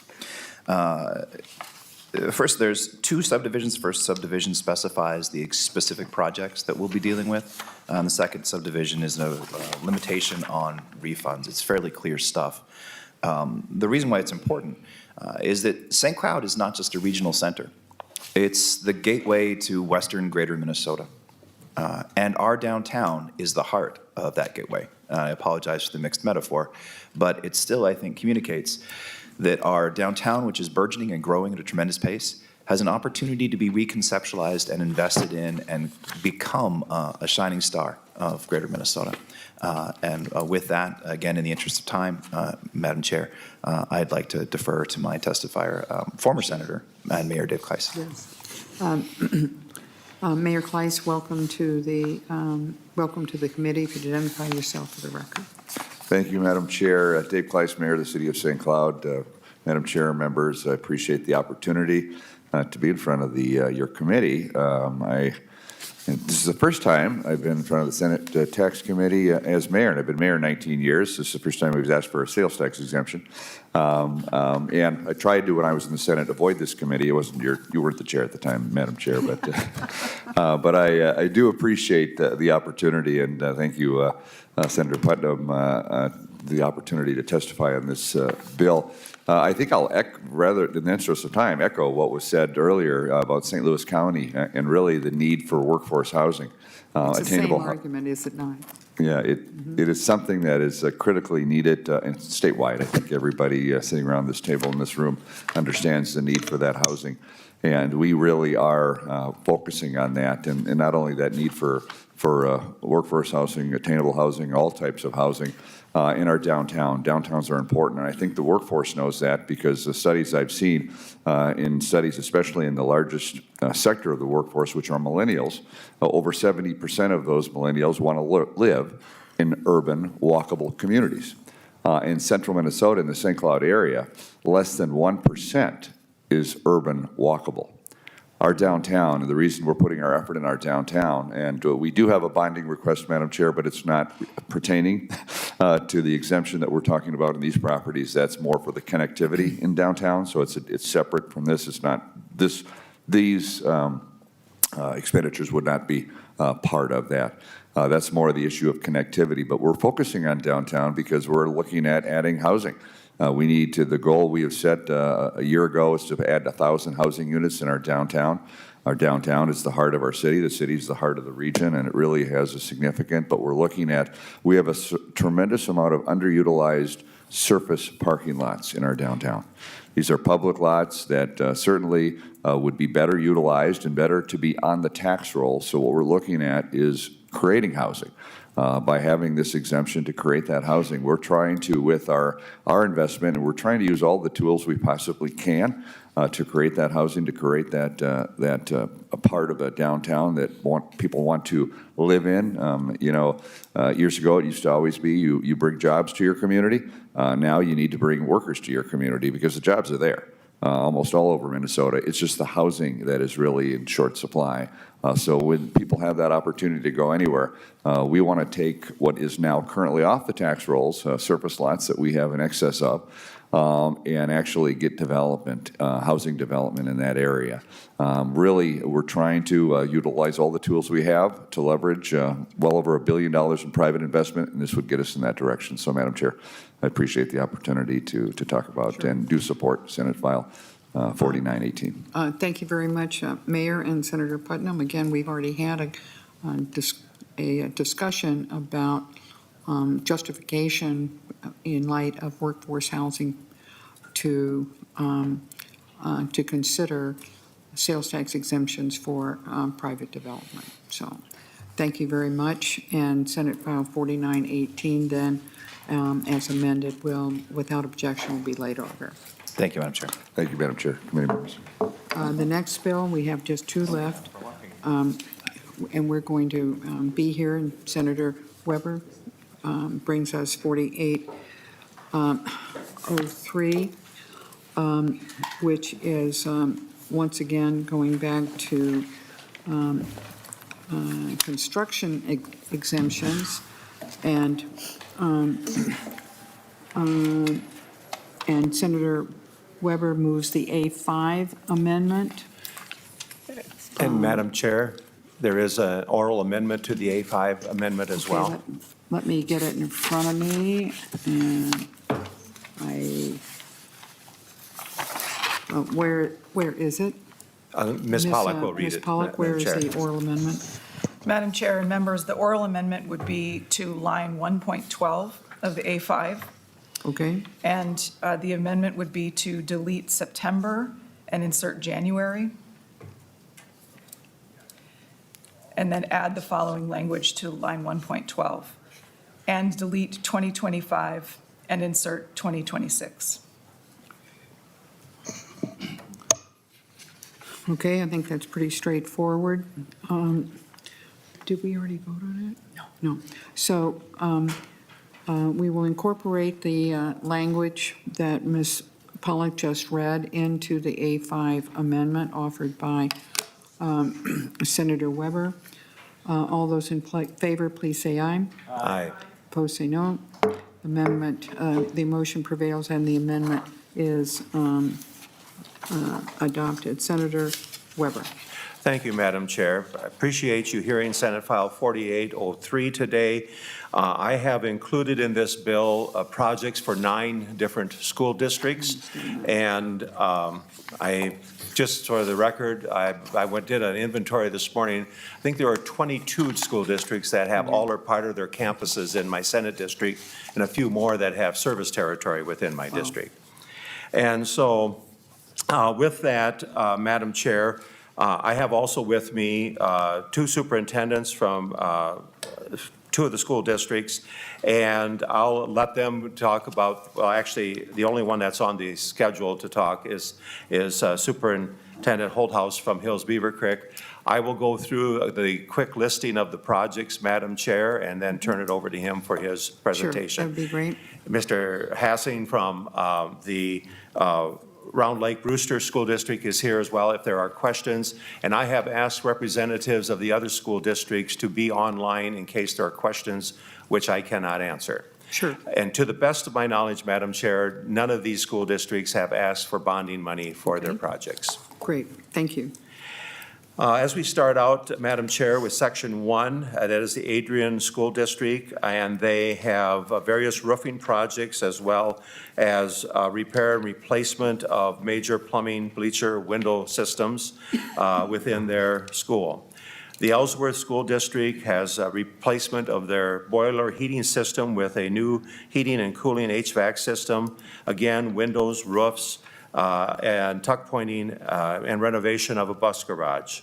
The Huron Lake Lake-Bena Independent School District has roof replacement, concrete work, tuck pointing, and again, replacement of windows, flooring, doors, bathroom fixtures, and upgrades. Hills Beaver Creek District, I will let the superintendent talk about that project. Martin County West has a new pre-K through grade 12 school building. The Round Lake Brewster District has construction of a 3-story school building. Russell Tyler Ruthven Independent School District is pre-K through grade 12 school building and athletic field. The Windham School District includes facility roofing projects, HVAC updates, athletic track replacements, as well as outdoor athletic complex improvements. And the Worthington Independent School District has a new grades 3 through 5 intermediate school building, new community education building, new storage building, reconstruction and replacement of a parking lot at the Worthington Middle School, in addition to the Worthington High School, and remodeling of existing space. New ice arena with associated event space and installation of a turf football field at the middle school. Demolition of the former West Elementary School and construction of sports fields with associated parking. Reconstruction of Trojan Field and associated facilities, as well as the Worthington Learning Center and gymnastics facility. In the listing of sales tax exemptions that was handed, the revenue analysis for each of the 9 projects is listed, as well as the appropriate dates. And with that, Madam Chair, I would turn over to Superintendent Todd Holthaus of the Hills Beaver Creek School District. Superintendent, if you would please identify yourself for the record.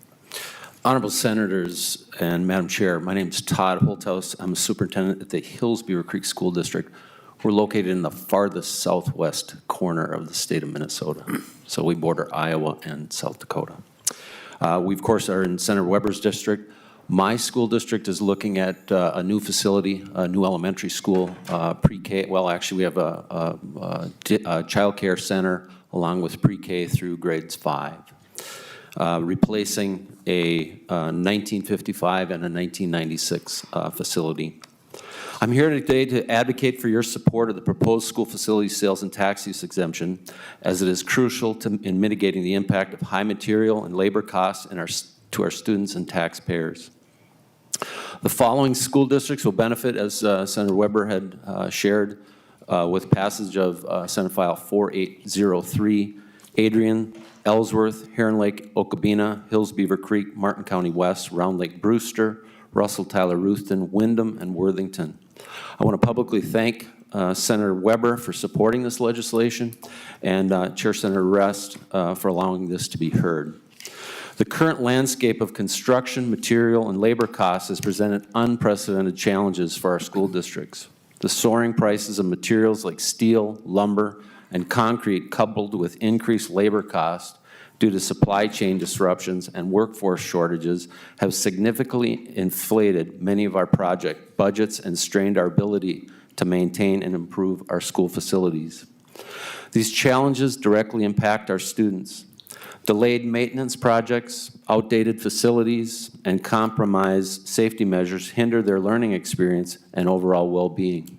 For example, critical repairs such as fixing aging infrastructure or upgrading HVAC systems becomes increasingly difficult to fund within our budget constraints, leading to potential safety hazards and disruptions in the learning environment.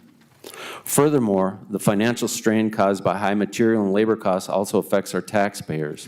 Without relief, we may be forced to make difficult decisions such as cutting educational programs, increasing class sizes, or burdening taxpayers with higher levies. This not only impacts the quality of education, but also places undue financial pressure on our community members. At issue are also the planning stages of our school buildings. The planning process in many cases is 18 to 24 months or longer Just imagine the change that often occurs with material and labor markets over that amount of time. Once the district goes to voters, there is not much flexibility to build in cost fluctuations that may occur. Many school districts have been negatively impacted by such occurrences. The proposed school facility and use tax exemption would provide much-needed relief and flexibility in navigating these challenges by exempting sales and use taxes related to facility improvements and construction. This initiative would enable us to allocate more resources towards essential projects that directly benefit our students and taxpayers. I urge you to support this exemption of Senate File 4803, recognizing its positive impact on our students' educational experience, the safety and functionality of our school facilities, and the financial well-being of our taxpayers. Together, we can ensure that every child in our districts has access to a modern, safe, and supportive learning environment that prepares them for success. Thank you all for your time and consideration. Thank you, Superintendent. Are there questions? This is a very long list, as you know, but I want to compliment the Department of Revenue for the very thorough revenue estimate, taking every single one of these projects, our districts, separately. It gives us really important information going forward. Senator Weber and Ms. Bears is sitting back there, and want to thank the department for their efforts here. Thank you, Madam Chair. Senator Nelson, very briefly, we do have two other bills. Oh, yes. Thank you, Madam Chair. If you, at some point, it'd be helpful to know long-term facilities maintenance dollars can often be used for these type of projects. And so my question would be for the superintendents, if you know, or maybe we could get a list of, what's the long-term facilities maintenance funding looked like, been for your districts in the last few years. It's a relatively new funding stream in the last probably 6 years, and it's been increasing too. And so it's important to know what that is. Thank you, Senator. Thank you, Senator Nelson. Anyone else? Madam Chair, Senator Nelson, I can say in our instance, that has been more of a last resort to go to the LTFM dollars in regards to the project on the front, looking at, using the bonding dollars that we've requested from our taxpayers. And, that the LTFM is, because of the amounts that have, the estimates have come in quite higher in regards to our own facility project. We are looking towards those LTFM dollars to help us to get the project done the way we need it done, and not increasing the amount that we told our taxpayers that we were going to be asking of them. So I don't know if that helps or not. Thank you. Thank you, Madam Chair. Superintendent. Senator Weber, any final comment?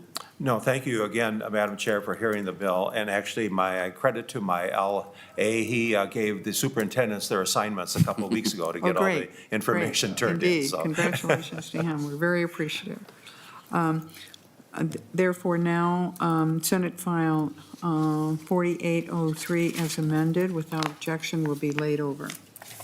The next bill is Senate File 3228, Senator Matthews. Really appreciate your patience. He's coming up.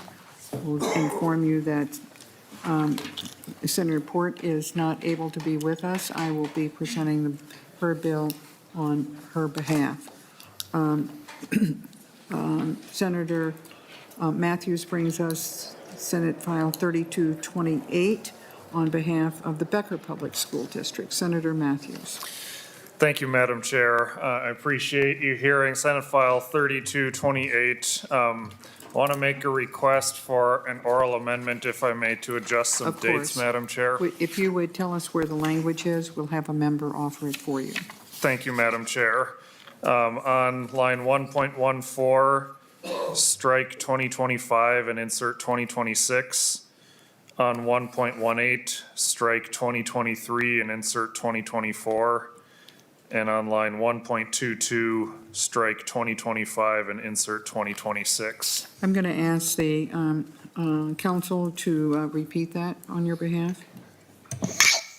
Madam Chair and members, the oral amendment would be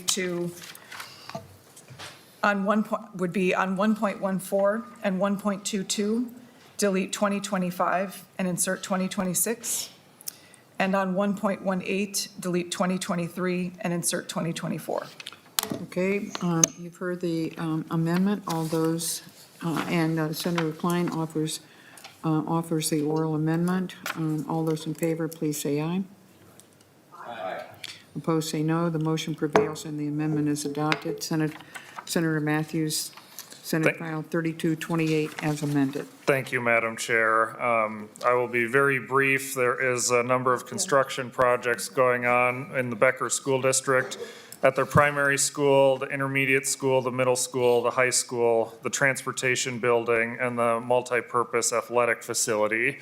And I'm pleased to have the school superintendent, Jeremy Schmidt, here to testify. He's been very engaged and a very good partner in working through this proposal and explaining the school's needs, and I'm happy to turn it right over to him to explain what we're doing right now up in Becker. Thank you. Superintendent Schmidt. Madam Chair, thank you. Members of the committee as well, thank you to Senator Matthews. I know many of you are aware of Becker. Sir, you need to identify yourself excuse for the me. record. I'm Jeremy Schmidt, Superintendent of Becker Public Schools. I know many of you are aware of Becker and have been to Becker on some of your tours and things like that. Becker Public Schools is home to approximately 2,900 students, pre-K through 12, and their families. The population served by this project are the students, staff, and community in the Becker school attendance area and visitors as well to our community. Today I come here as a representative of Becker Public School District and also as an advocate for the future of our children and our community. The stakes could not be higher and your support is needed now more than ever. On November 2nd, 2021, Becker Public Schools overwhelmingly passed a $44 million bond referendum in which we had more yes votes than total voters from our previous vote. We anticipated inflation and included it in our costs and estimates, but we did not anticipate a greater than 20% increase in these costs.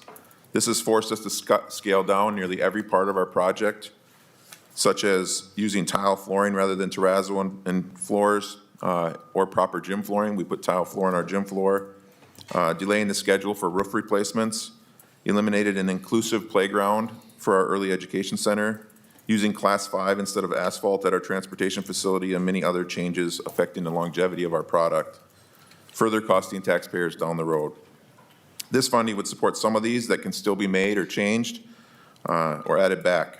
While we have refused to let financial constraints dictate the quality of education for our children in Becker, we are still struggling to meet the demands and the wishes of our taxpayers.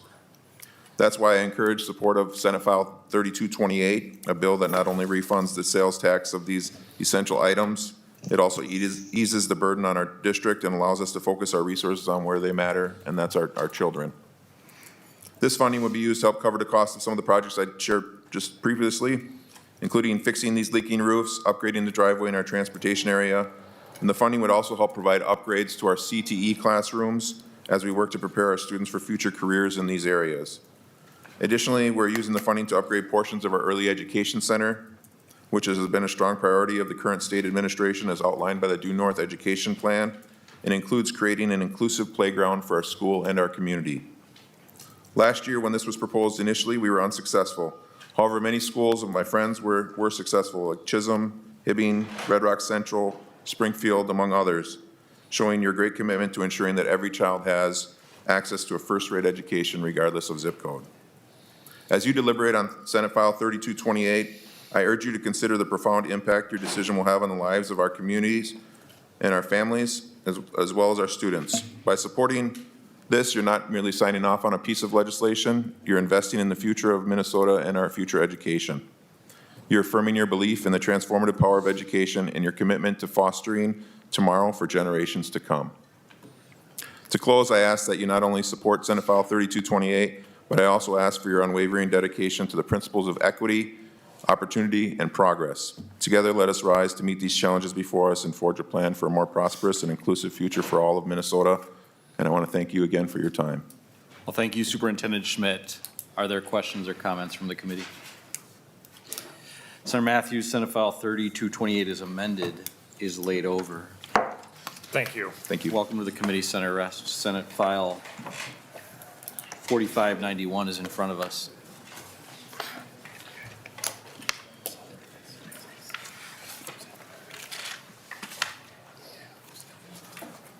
Mr. Chairman and members, on behalf of Senator Port, I bring Senate File 4591 on behalf of the city of Burnsville. There is an A1 amendment, which I move at this point. Senator Rest moves the A1 as an author's amendment. All in favor, say aye. Aye. Opposed? A1 is adopted. Senator Rest. Thank you very much. The city of Burnsville is requesting sales tax exemption for a project that includes a new city hall in its in the city. It's at a total projected cost of $41 million and a cost of materials at 16.4. The mayor of Burnsville is here as the testifier. She has been well received in years past, and pleased to have her return today. Welcome to the committee, Mayor Couts. Appreciate your patience. Please introduce yourself and proceed. Thank you. Madam Chair and members of the committee, thank you so much. You need to identify. You're going to, okay. Thank you so much for allowing the city of Burnsville to address you this morning. My name is Elizabeth Couts. I'm the mayor of the city of Burnsville. First, I want to thank Senator Port for authoring this bill for us, for her advocacy and her continued support of the city of Burnsville and our shared constituents. Madam Chair, thank you for introducing Senate File 4591, which would provide sales tax exemption for the construction of our new Burnsville City Hall. I also want to thank you, Chair Rest, for your support of Burnsville in so many ways throughout the years. And please know how very grateful we are. We are asking the Senate Tax Committee to exempt the sales tax on construction materials for our City Hall. We are aware that this type of request has been granted to many public facilities in the past, and we also know that your resources are tight this year. Our request for a sales tax exemption is a common sense policy that ensures a local government does not pay sales tax on construction materials, thereby reducing the cost to our taxpayers. Madam Chair, I know you, along with other former chairs and committee members, have been supportive of these types of requests in the past, and we thank you for that. We have provided handout materials on the project, and they are in your packet. And so, Madam Chair and members of the committee, I thank you for the time that you've given us this morning, and I stand for any questions. Well, thank you, Mayor, and the thoughts of the committee are with Burnsville. Any questions or comments from the committee?